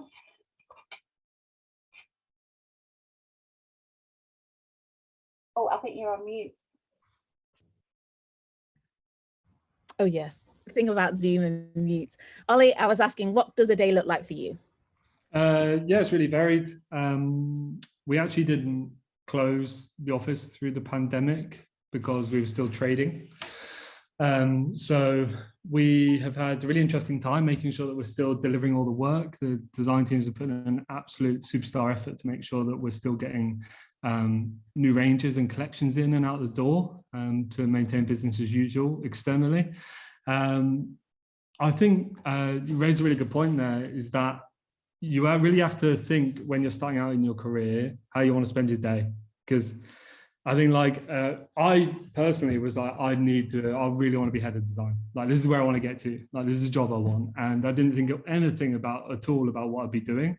And it's really fair to say that I don't do any creative work anymore either. Like, there's none of my time is spent doing creative work. Like, I give feedback on work and I work with the team on it, but they still get the joy of designing and creating. So they really have to be careful about which role you want and which direction you take your work in. And it might be that actually you want an independent design studio where you can design and design only, and you can still be really senior and progress and have your own business and turn over a decent amount of money. But there's just various roles involved in business that require critical path planning, time management, that kind of thing. So my day-to-day really is supporting and enabling the team to achieve what they need to do, because they're the superstars of the business. So it will be sorting out processes, boring stuff like finding, working with supply chain on finding new vendors or new ways of bringing product to market, or ways we can improve the color for the season, or the color planning, or the color trend, or taking commercial feedback in from the customer who say they hate something and it needs to be better. So it's really about condensing that information and handing it to the team in a way that they can do something with and design better products. So days really varied. We're still going into the office occasionally to fit stuff. That's been the hardest part of the lockdown, is seeing clothes in physicality and also seeing materials in person. So we've been basically wearing hazmat suits to do fittings, which has been pretty rogue. But so every day is different at the moment, but I'm very lucky that the team are still delivering some of their best ever work. Yeah, Thank you for that. All right, so this is in line with a question that Courtney Andrews has asked, is what advice would you give to aspiring young designers unsure of how to take the first step to achieving their dream? And so that's for all the panelists. Eileen, I know we've already heard from you before, so it'd be good if we could start with you. So what advice would you give to aspiring designers unsure of how to take the first step? Did you say Fazana or Eileen? Eileen. Sorry. Yeah. Am I there? Oh yeah, hi. So advice I'd give, well, yeah, I mean, it was really inspiring listening to Ollie again, and it really, I think as well, don't be afraid of phoning somebody up. Like, I get people phone me up and I'll always answer the phone. I mean, no, people just don't phone anymore. And, you know, of course, in lockdown, you know, we've all been a little bit lonesome or whatever. And I chat to people all the time on the phone. I might not have time to answer an email, and I get CVs sent to, I get a lot of CVs sent to me. If there's something spectacular, yeah, I'll get in touch with somebody. But I'm always there, available to offer advice to anybody that I can, because obviously, you know, you want to see people get on. And, you know, we're all kind of inundated with sort of admin work as well. So, you know, it's nice to break that up every now and then. So advice for finding opportunities, LinkedIn is brilliant. Of course, you can, you know, if you lose somebody somewhere down the line, you can find out where they've moved to. So LinkedIn is a brilliant tool to use. Finding employment, I suppose as well, you've got to find a way to be noticed. And, you know, I get things sent to me very rarely now, but I do know, like for instance, at Christmas, we did a really lovely handmade, beautiful Christmas card, and I physically sent a Christmas card to my customers, and they absolutely loved it, because they just are, I mean, that's kind of a bit off the bat really, but doing that. And also, you know, we send bulletins out to people, so, you know, why not send information about yourself to the people you want to work for? And there's nothing better than grabbing somebody's attention than to say, you know, I've been following you, you know, I admire what you do or whatever, or I've seen, you know, something that one of your team did in this store, or, you know, we saw your things in this store, and, you know, I love it so much, I'd really love to chat. And, you know, people will be responsive. So try not to be afraid of that. But then also at the same time, you know, like Ollie said, if you haven't got a job to offer, then you feel bad because you don't really want to kind of give somebody the impression that they're in with a chance of a job when there isn't something there. But I do always, if I have a nice chat with somebody, and, you know, you want to help people, if something else pops up, if I notice somebody else is looking for somebody, then I'll pass them on. So yeah, networking, it is really important. Totally. So yeah, finding opportunities and make yourself visible. Like if you can, if you're at new designers, for example, you've got those opportunities. And you know, I have people coming around Premier Vision, graduates and students. I mean, 2 people that work here talked their way into the job. I hadn't even looked at their work hardly, and I was they were already convincing me that I was going to give them a job. They came over at PV and sort of charmed their way in. So, you know, don't be afraid of reaching out and getting yourself out there. Thank you for that, Eileen. Fazine, what about you?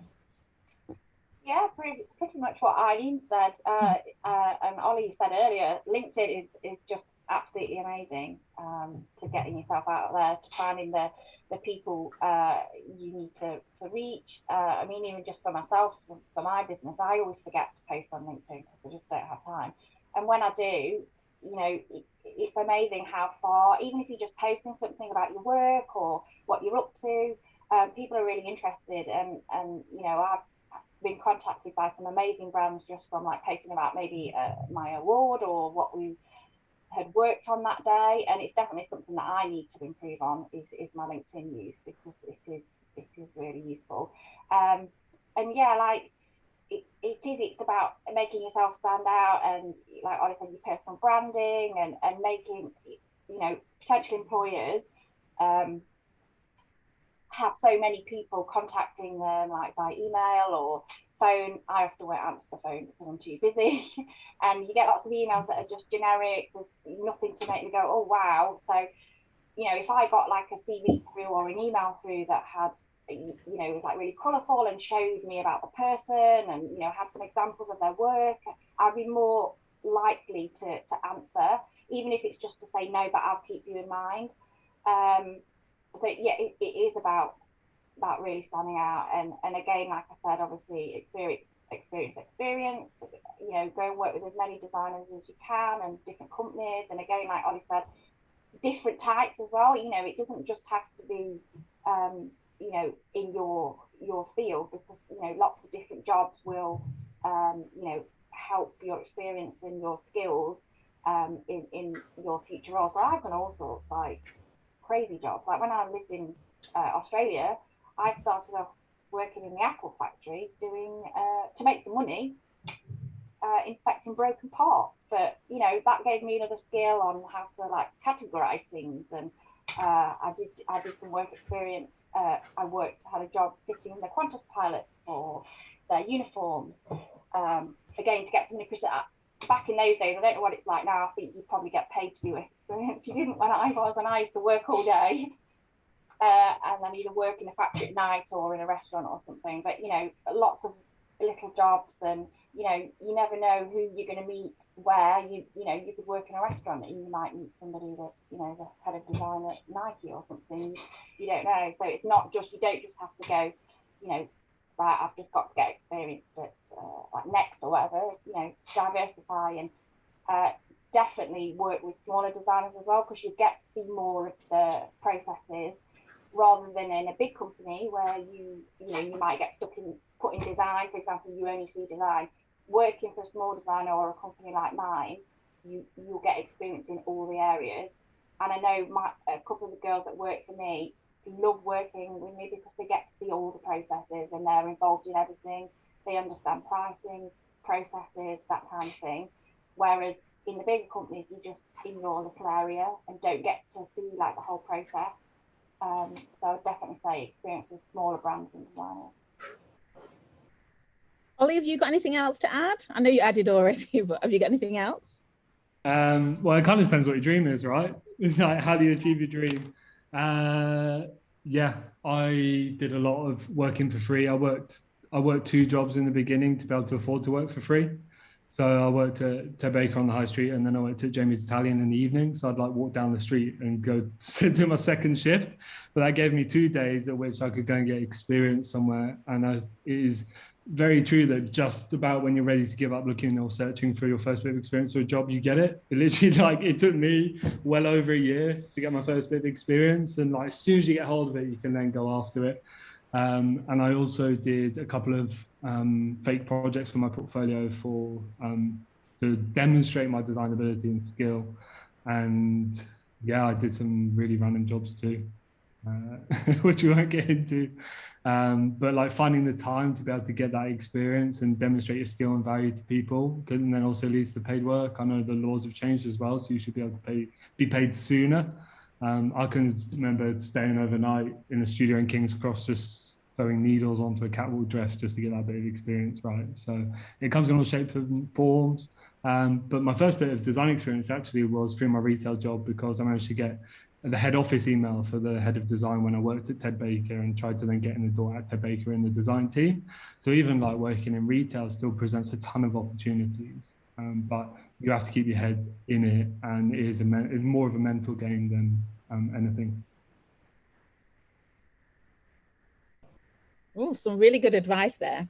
Now, as you guys present yourself in this full package, I do want to ask, and what do you feel that your biggest rookie mistake was when you started out? What do you think that it was a big mistake that you're like, oh, you know what? I could have learned from that. You know, sometimes when you can talk to yourself in the past, like what do you feel that your biggest mistake was?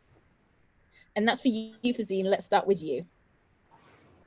So starting my own business, having no experience in business was my biggest mistake. Like, you know, I did a fashion degree and I've obviously got loads of experience in production. I did not realise how hard it is to run a business. It's incredibly hard, and I probably would have fared better earlier on if I had maybe done a business course or a business degree, or there was some sort of business training in university. yeah, so I made some horrific mistakes, and I still do now. You know, everything where my business is now is mostly through making mistakes, and very costly mistakes, actually. I would hate to tell you how much money I've lost over the years by making mistakes, but it's made me learn. And I think that lots of other business owners would say that to you too. We make, you know, unless you've done a business degree and you get it, it's not something that's come naturally to me. I'm a designer, I'm a creative person. I've had to learn how to run a business. I've had to understand accounting, and you know, I said to my maths teacher at school, I'm going to be a fashion designer. What do I need maths for? Well, I need maths for everything. So, you know, you know, I've had to teach myself all of that, and you know, cash flow and profit and loss. And oh, my dog's here now.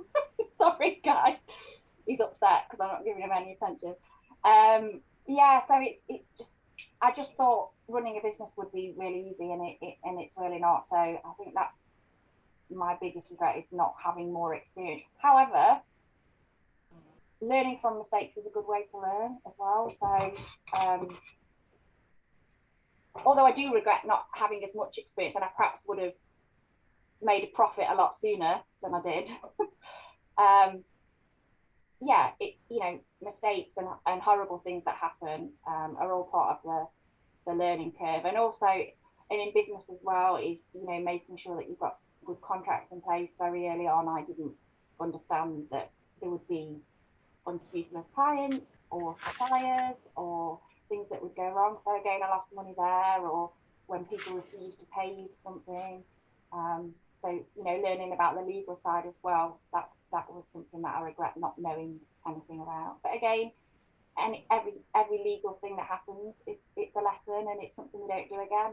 And your contracts get better and better, and you learn more and more. Because that was me. Ollie, let's go to you with the same question. The biggest mistake.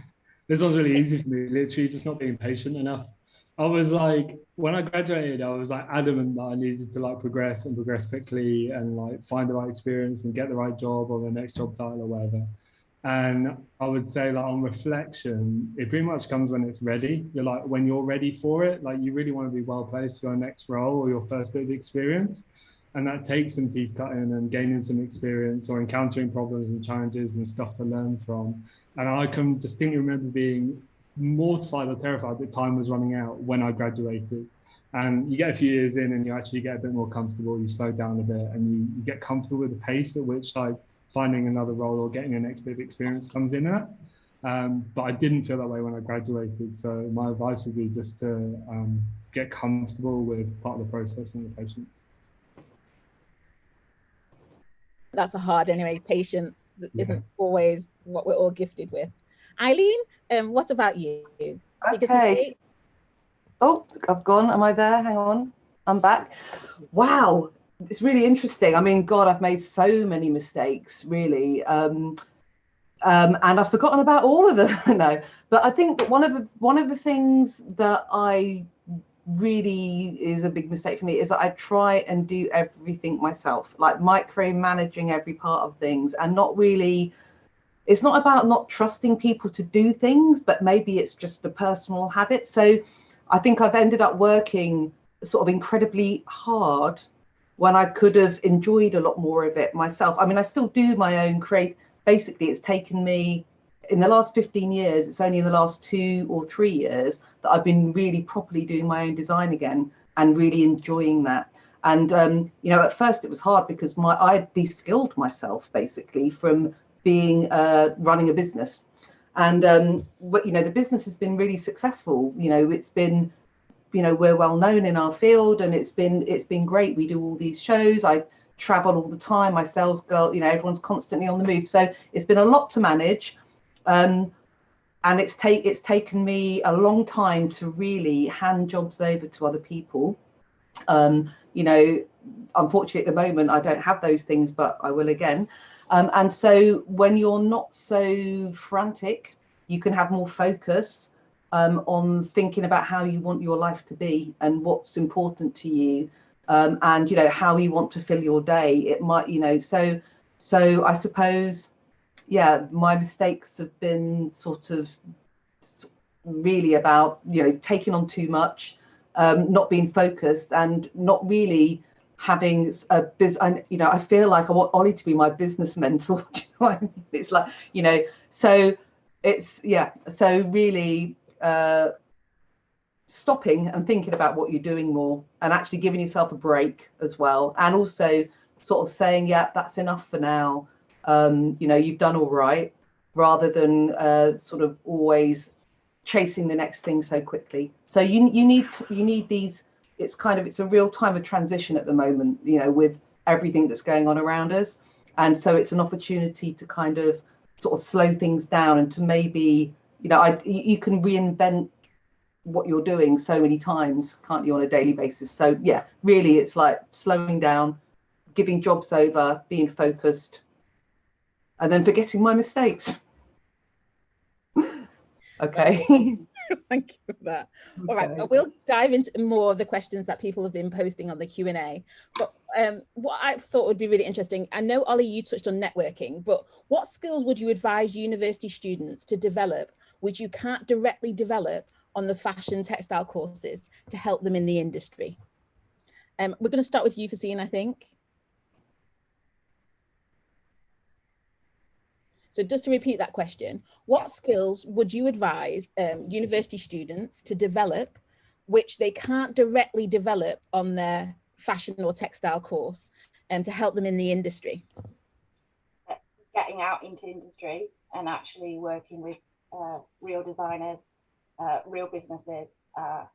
Like myself, I don't know whether my degree was any good or not, but I felt like I didn't learn anything.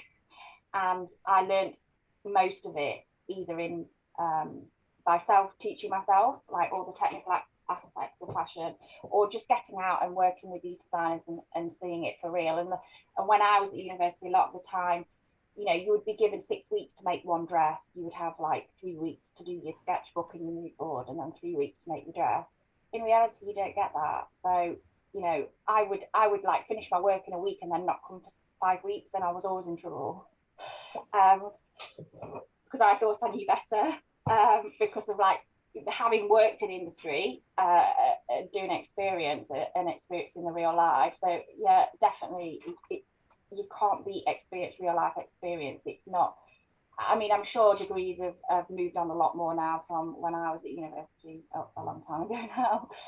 So I'm sure there is more, you know, teaching about real life and real life projects and things. But yeah, absolutely experience and how things really work. That's really valuable, and I'm glad that you shared your experience of university and like that kind of. It's interesting how you you said at university you had such an amount of time, and in the industry, there's no words for it. No, like you're so spoiled at uni. So spoiled.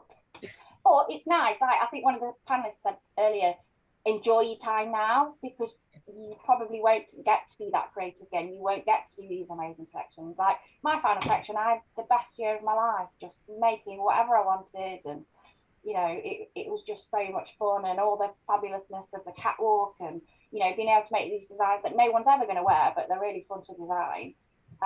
You can't do that. You have to, you know, once you get into industry, it's all, you know, very commercial. It's got to sell, and you know, it's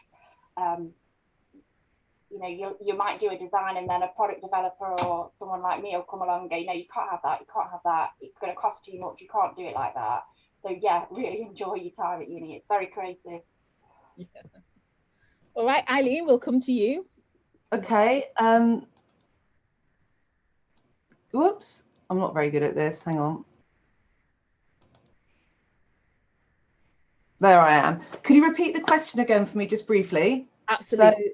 So what skills would you advise university students to develop, which they can't directly develop while they're on their, you know, fashion or textile course, that will help them post university life? So things are not related to the actual trade itself.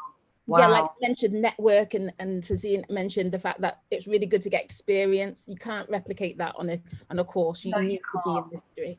Yeah, you can't. So I don't, well, so I mean, maybe there's lots to be said about being able to discuss, to learn how to communicate really your work. Like, I know that I always found it really difficult with graduates who didn't like to discuss work. They didn't want anyone to say anything about what they've done.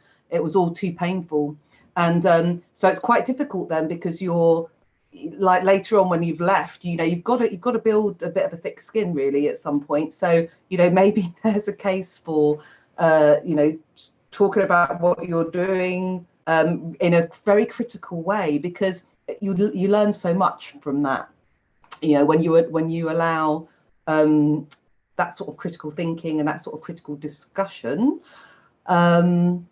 But yeah, I mean, for me, the idea of what you can do when this is probably not the right answer to the question, but when you're at uni, you've got all this time to paint and draw and develop your skills as a designer, and just because you're doing something, if you're painting flowers or whatever it is that you're doing, you'll be sort of building up your hours in terms of your expertise there. So don't waste any of that time. You need to be kind of filling up your day with trying out different things, and think of a brand that you love, think of a brand that you want to work for, and do a pretend you work there, do a pretend project for them or something, and then when you leave, you've got an aim, you've got somewhere to start, and you can say, I've always wanted to work in this design department, this is what I've made, what do you think? And that's my answer. Thank you, Eileen. There's no right or wrong answers to this. This is just your viewpoint, which is really we need it. So Ollie, what about you? Yeah, I think what I landed on while I was at uni is that businesses wouldn't have me in because they didn't want me doing anything. They didn't trust me. It was like, will you come in and like design something for this client? Like, obviously you need to get a bit of experience to do that. So there's this real challenge between like having the first bit of experience to be able to do it. So I landed on this idea of like basically observing or learning through observation, and basically like going into places and being able to shadow people and spend time with them without asking to actually get my hands dirty or actually doing a thing. I think it was really important because like sitting behind the graphic designer on Illustrator like blew my mind just after I graduated, because I thought I knew Illustrator, and then I sat behind them or over the shoulder just for an afternoon. I came away with so much knowledge. It was so valuable to like my next step or my next bit of progression. So being prepared to like observe and learn through like not doing, I think is really important and a really good way to get in the door. And the other thing about being at uni is that you're not classified as a competitor, right? I can't go into a business now and like go and see a bunch of businesses. They won't let me through the door. They're like, we're not having you in here. You just come and take all our secrets. But when you're at uni or you've just graduated or before, you're not a threat. You're actually someone that can come in and you can visit multiple businesses. So going in, observing and learning through observation, I think is a really useful way to get in that first bit of experience, like widening your eyes to the business problems that you don't encounter at university. Without like saying, I think maybe speeding up. Like I realized I need to work so much faster than I was working at uni. And I can remember the old course leader of Central St. Martin's. I had an interview with her once in like 2015. And it was like, the main problem with graduates is they don't work fast enough. And I think definitely that speed and that comfortableness that I had at uni, that I then had to be prepared to do all the same things in 2 weeks, was a real eye-opener. But you would get that through observing and spending time in those companies, and that would prepare you to graduate or feel that first bit of experience. We'll just play that recording to our students on a loop. Sorry, everyone. I'm sorry. Do more. Do it faster. We've got a few questions coming in, and I'm not going to ask each one to answer, but if anyone wants to answer, just speak forth. And we've got a question from Katie Hughes, who's asked, what are your thoughts on hiring mature university graduates? Go for it. Open to anyone on the panel. I would be quite happy to hire a mature university graduate. I just think that they'll have more life skills and know how to communicate better and work with people better. So I would have absolutely no issues at all. Do we mean mature as in what does it mean? Sorry. I know, I'm like, Mature could mean like not the standard age of the graduate. So graduate usually 21, 22. So maybe someone in their 30s, maybe someone in their 40s or late 20s, or maybe 50s. GYMSHARK specifically, we have a really diverse age group. Despite seeming very young from an exterior perspective, we have a real mix of ages and talents, and people that have just spent 40 years in knitwear because that's the thing they love and they know loads about. Like, that's really valuable to a company. So we don't really look for age when we employ people or have people come in. And I don't think we like to see it on CVs anymore. And if it is on CVs, we delete it before it goes in front of the hiring manager. Okay. All right. Okay. The last person that joined Design Union is 42. So it's like, you know, the person before that was 20, literally straight from uni. So it's really diverse, and it's really the thing that I'm looking at is somebody's work and what they can do rather than age. This is an interesting question from Harley. What would you do if you don't have any inspiration, any creative design? Like what do you do? Like, I suppose it's similar to the question is, what inspires you? Where do you get inspiration from for your designs?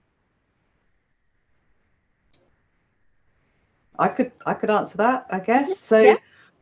So for instance, I quite often have the designers saying to me, I don't know what to do. What should I do today? And I'll say, well, do you remember when you did this and so loved it so much, and you've never really developed that idea anymore? So I start off by finding something that they felt good about and were comfortable with and thought that they did really well with, and then bring another idea into the mix and say you could develop that in this way and it could become like this. So I think it's really hard. It's like anything in design. If you have kind of a block, or you're not quite sure where to go to, you have to find a way to start at a, you know, I mean, it could be anything. You could decide I'm going to spend an hour looking online at fashion brands. You know, you could do it that way. But if it's something to do with a sort of a block in what you're doing, then go back and just look at what you've done and believe. And, you know, look at all the fantastic things you've done in the past and use that to fuel yourself to go on to other things, and talk to people, talk to somebody. You know, don't just sort of stay on your own feeling like you're blocked and you don't know what to do. Yeah, very good. All right, we've got a question. Like, someone has basically asked if they're from a different field. In their case, they're from law. They're a law student, but they're really passionate about fashion. What steps could they make to help them be informed about the industry and to potentially get work experience to get in like a job in fashion, not having come from a traditional fashion background?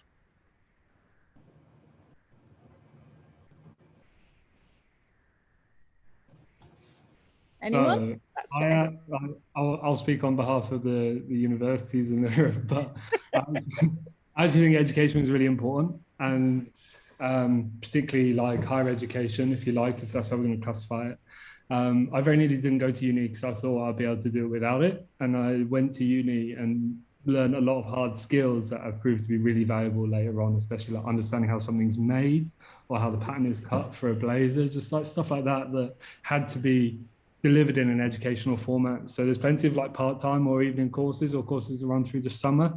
I did like a summer school with London College of Fashion, which like got me a little insight or a little window into potential. I would say there is a ton of information on the internet now, and the internet is your friend. There's also a bunch of online courses as well by officially recognized educational companies.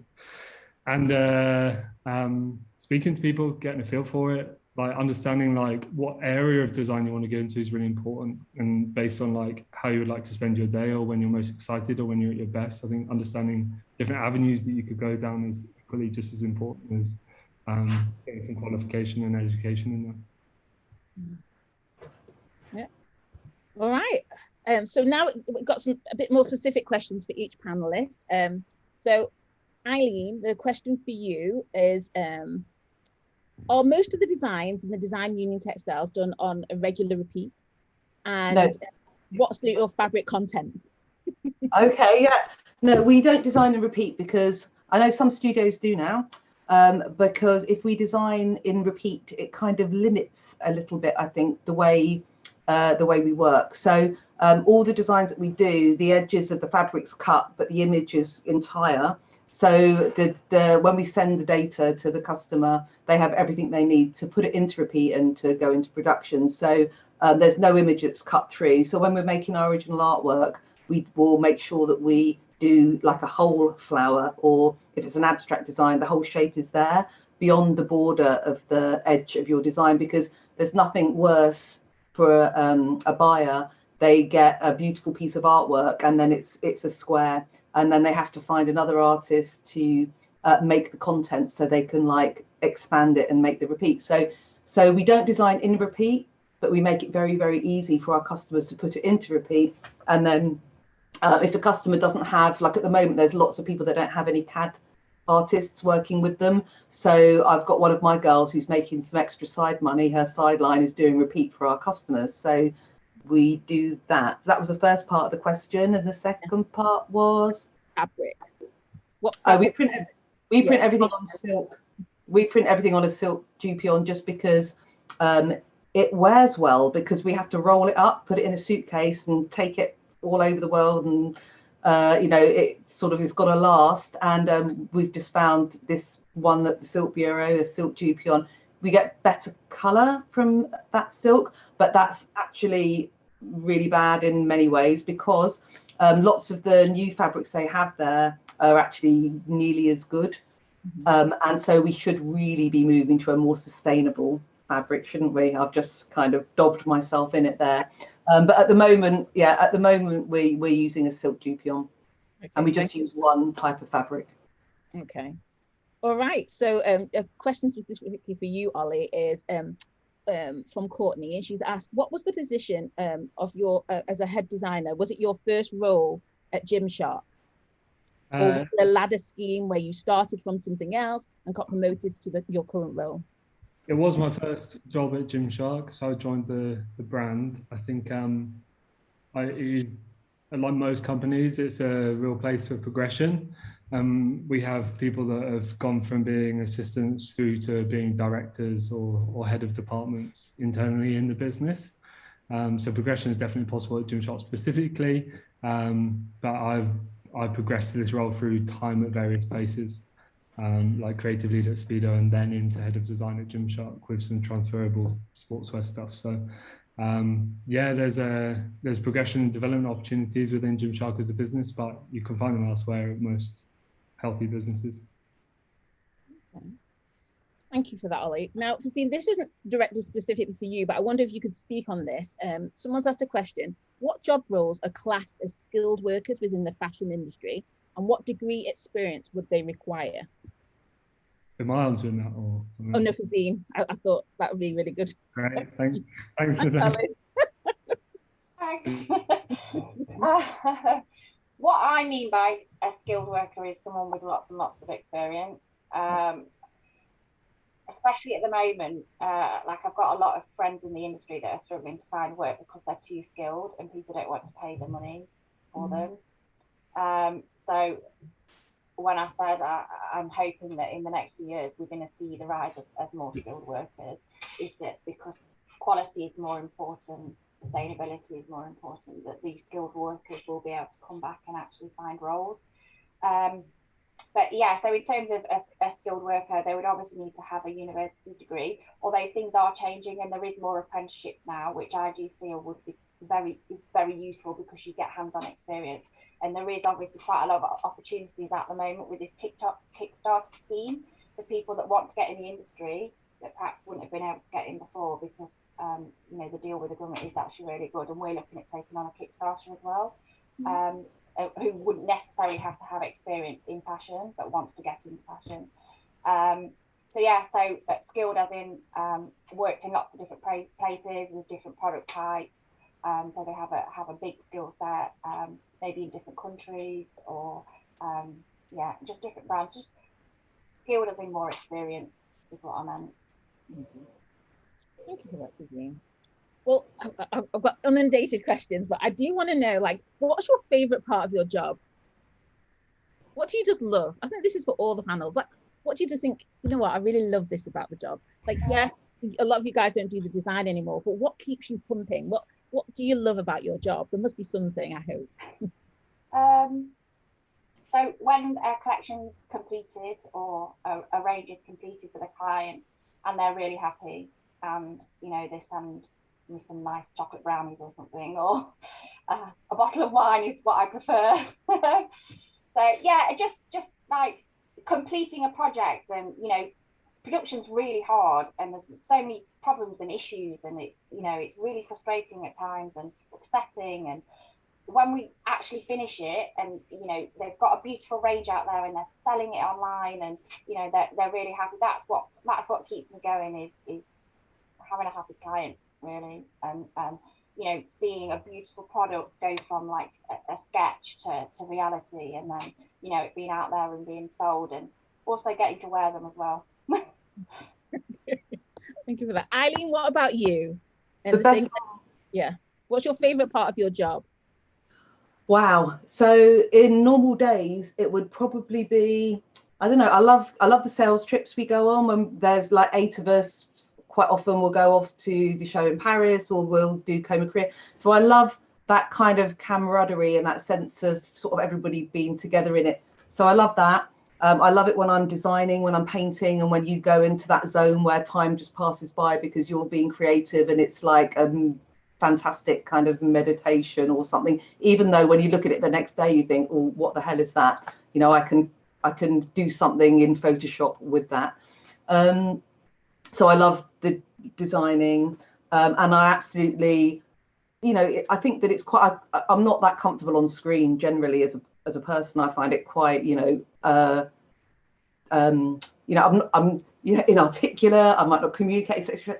But when I'm talking to clients and when I'm showing the collection, and when I've got something that I'm really proud of, like the designers have worked so hard to make this work, and when I'm showing it to clients and they're really impressed and they love it and they're buying work, and like each time I do that, that's another little success. So it's, you know, it's bringing home the bacon. It's like, you know, the business will continue, and the people that have invested so much into this business with me, you know, Michelle, I think, has been here for 15 years. I think Mandy's been working for me for sort of 20 years. So it's a real sort of family. It's a bit of a family. And so you feel like you're doing your part well, you know, you're doing your job well, and it's a kind of a mutual sort of thing. So yeah, I like making the work. I love the travel, you know, even though I used to feel like I did it too much. I can't wait to go somewhere, you know, but yeah, that. Brilliant. Thank you, Eileen. What about you, Ollie? Your favorite part of the job? Definitely seeing the product come to life. First proto coming in, fingers crossed it comes in at a good standard.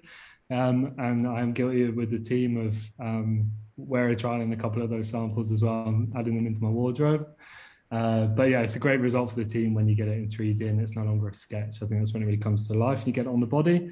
And I equally also really miss traveling for work, like getting out and seeing inspiration and getting a feel for how society is evolving and shaping up and what's in market. It was a really important part of the designer's exposure to current and new culture. And I really miss that too. Brilliant. All right, so I know we kind of talked about like where we see the future of fashion. So I'm really interested to know, is there anything you guys have implemented within your companies due to COVID that you're going to continue after COVID? More Zoom meetings for you, Eileen. Yeah, well, I think that the whole thing with Zoom meetings really has opened up something quite fantastic, because, you know, like I said before, you know, I can work with Australian customers at certain parts of the day, and I haven't really probably developed it as much as I can, because I just do still send the collection off to agents. You know, I've got to be careful because I don't want to cut out agents and just do everything by Zoom myself. You know, I'm still grappling with the idea of whether I'll become completely online. I don't want to do that because, you know, I've done things in the past week. I've sent my collection to a very big customer in Spain, for example, who basically has it and hasn't called me back. 5 emails, not a word, you know. So it's a kind of transition-y time. I'm going off track again. What was the question again? Don't worry, it was really good what you were saying. But my question was basically, because of COVID, have you implemented things that you think, that's really good, and I'm going to do that going forward? Yeah, and I'm going to travel less. I will travel less because I think that it's really important, for the planet.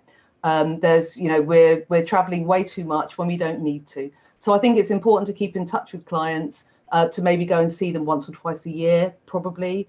I'll go to, I used to go to China, not that often actually, maybe 3 times a year. Now I might just go once, if I need to, and if I don't, I won't, and I'll spend more time on holiday rather than traveling the whole time. But I think that it's kind of taught me that I don't really need to move about so much, or have the sales people moving around so much. A lot can be done like this.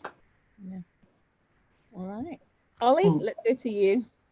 Yeah, I think like flexible working, becoming actually flexible, I think it's like a great step forwards.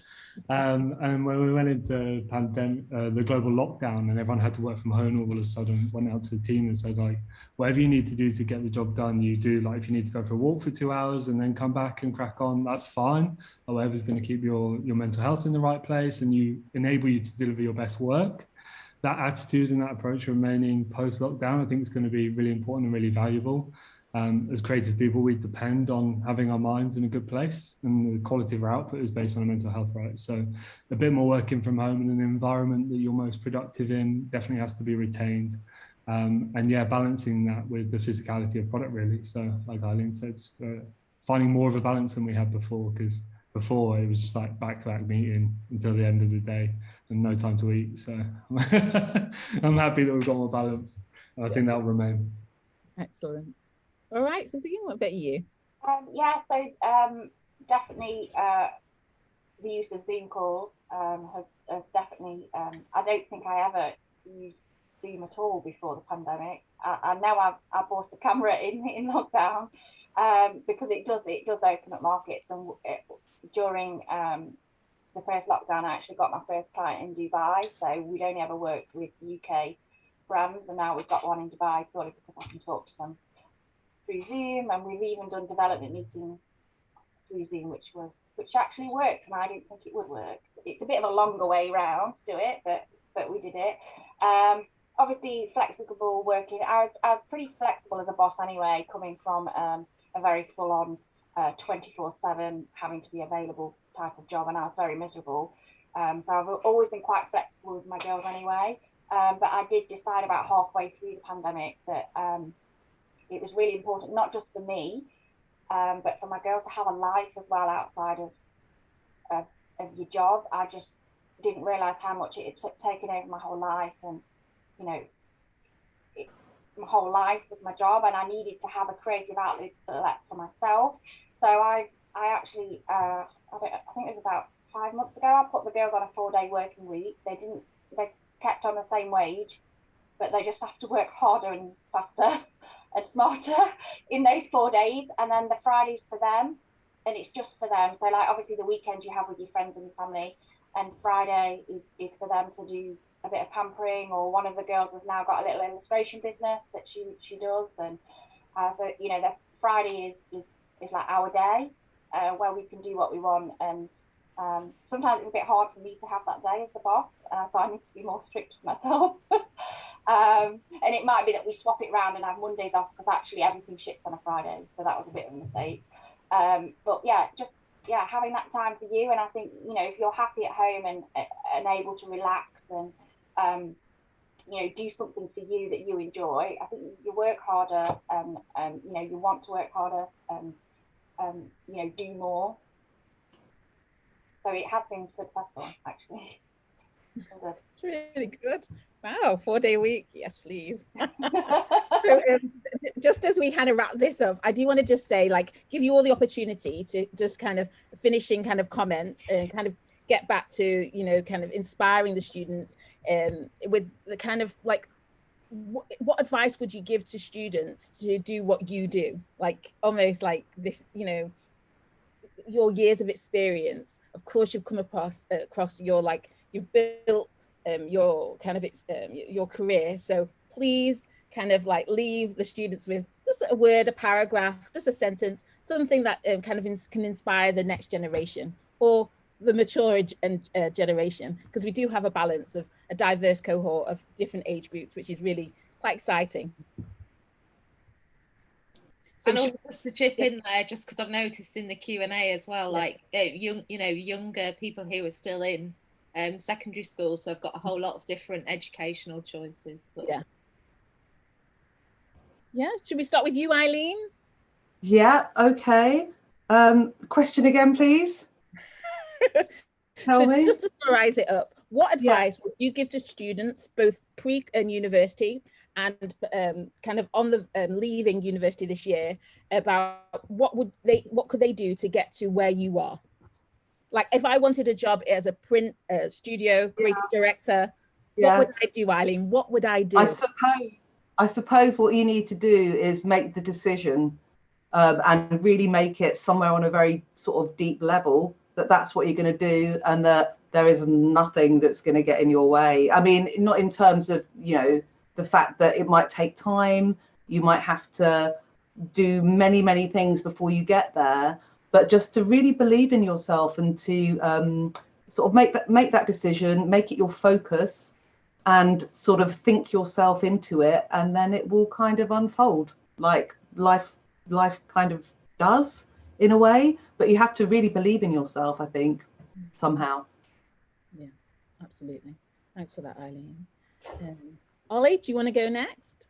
Yeah, I think for me, it's just explore and have a conversation about every opportunity. I think generally I see people say no to stuff because they're not sure about the brand name, or if it's the right fit for them, or if it makes sense to do it, or if it's going to be valuable later on. I think having the conversation, saying yes to as much as possible and getting in the mix is going to be so valuable later on when you're not expecting it to be. So yeah, exploring every opportunity, having every conversation, even about jobs, right? Like, you don't have to accept the job, you can still have a conversation or an interview about it to see if it's the right fit or it makes sense for you.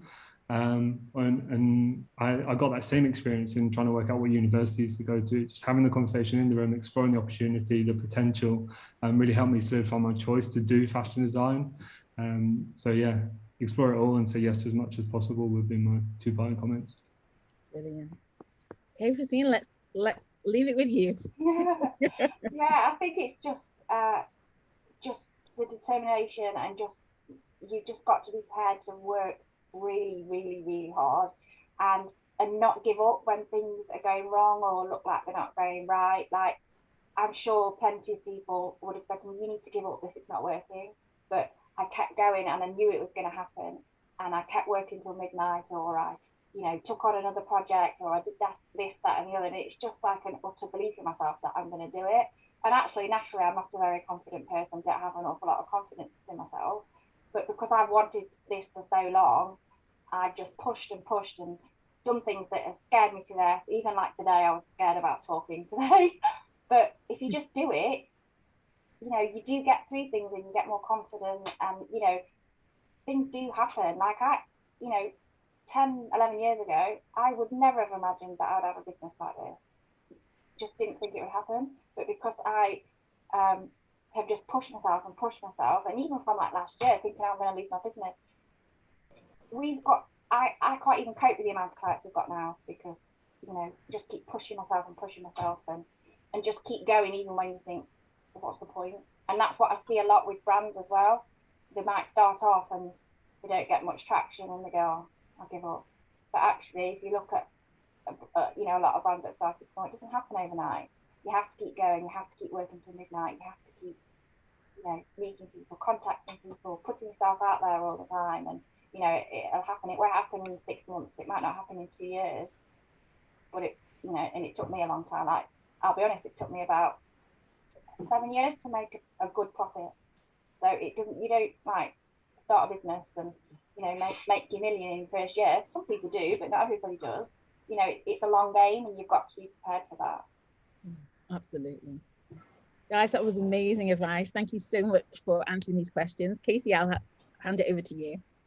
Yeah, really amazing. Thank you to all of you for speaking this afternoon. It's just been yeah, so inspiring. I've written loads of little inspiring quotes down that I'm going to be carrying with you, and just a really wonderful kind of range of experiences and approaches, and it's really amazing. I just wish that we were sort of together in person so we could all go to the pub and have a good chat now, but we'll have to manage that another day, and we'll meet up somewhere. But yeah, thank you to everyone as well that's logged in to join us, and this will be added to YouTube, to the ArtsFest online channel, and there's loads of great videos on there from talks that have been done over the last year by all sorts of people kind of linked to the University of Wolverhampton. So yeah, if we can just wrap up by saying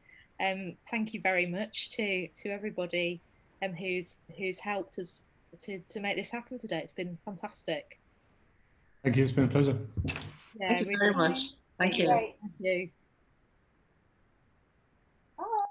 Bye, guys. Bye. Bye. Bye, bye. Bye.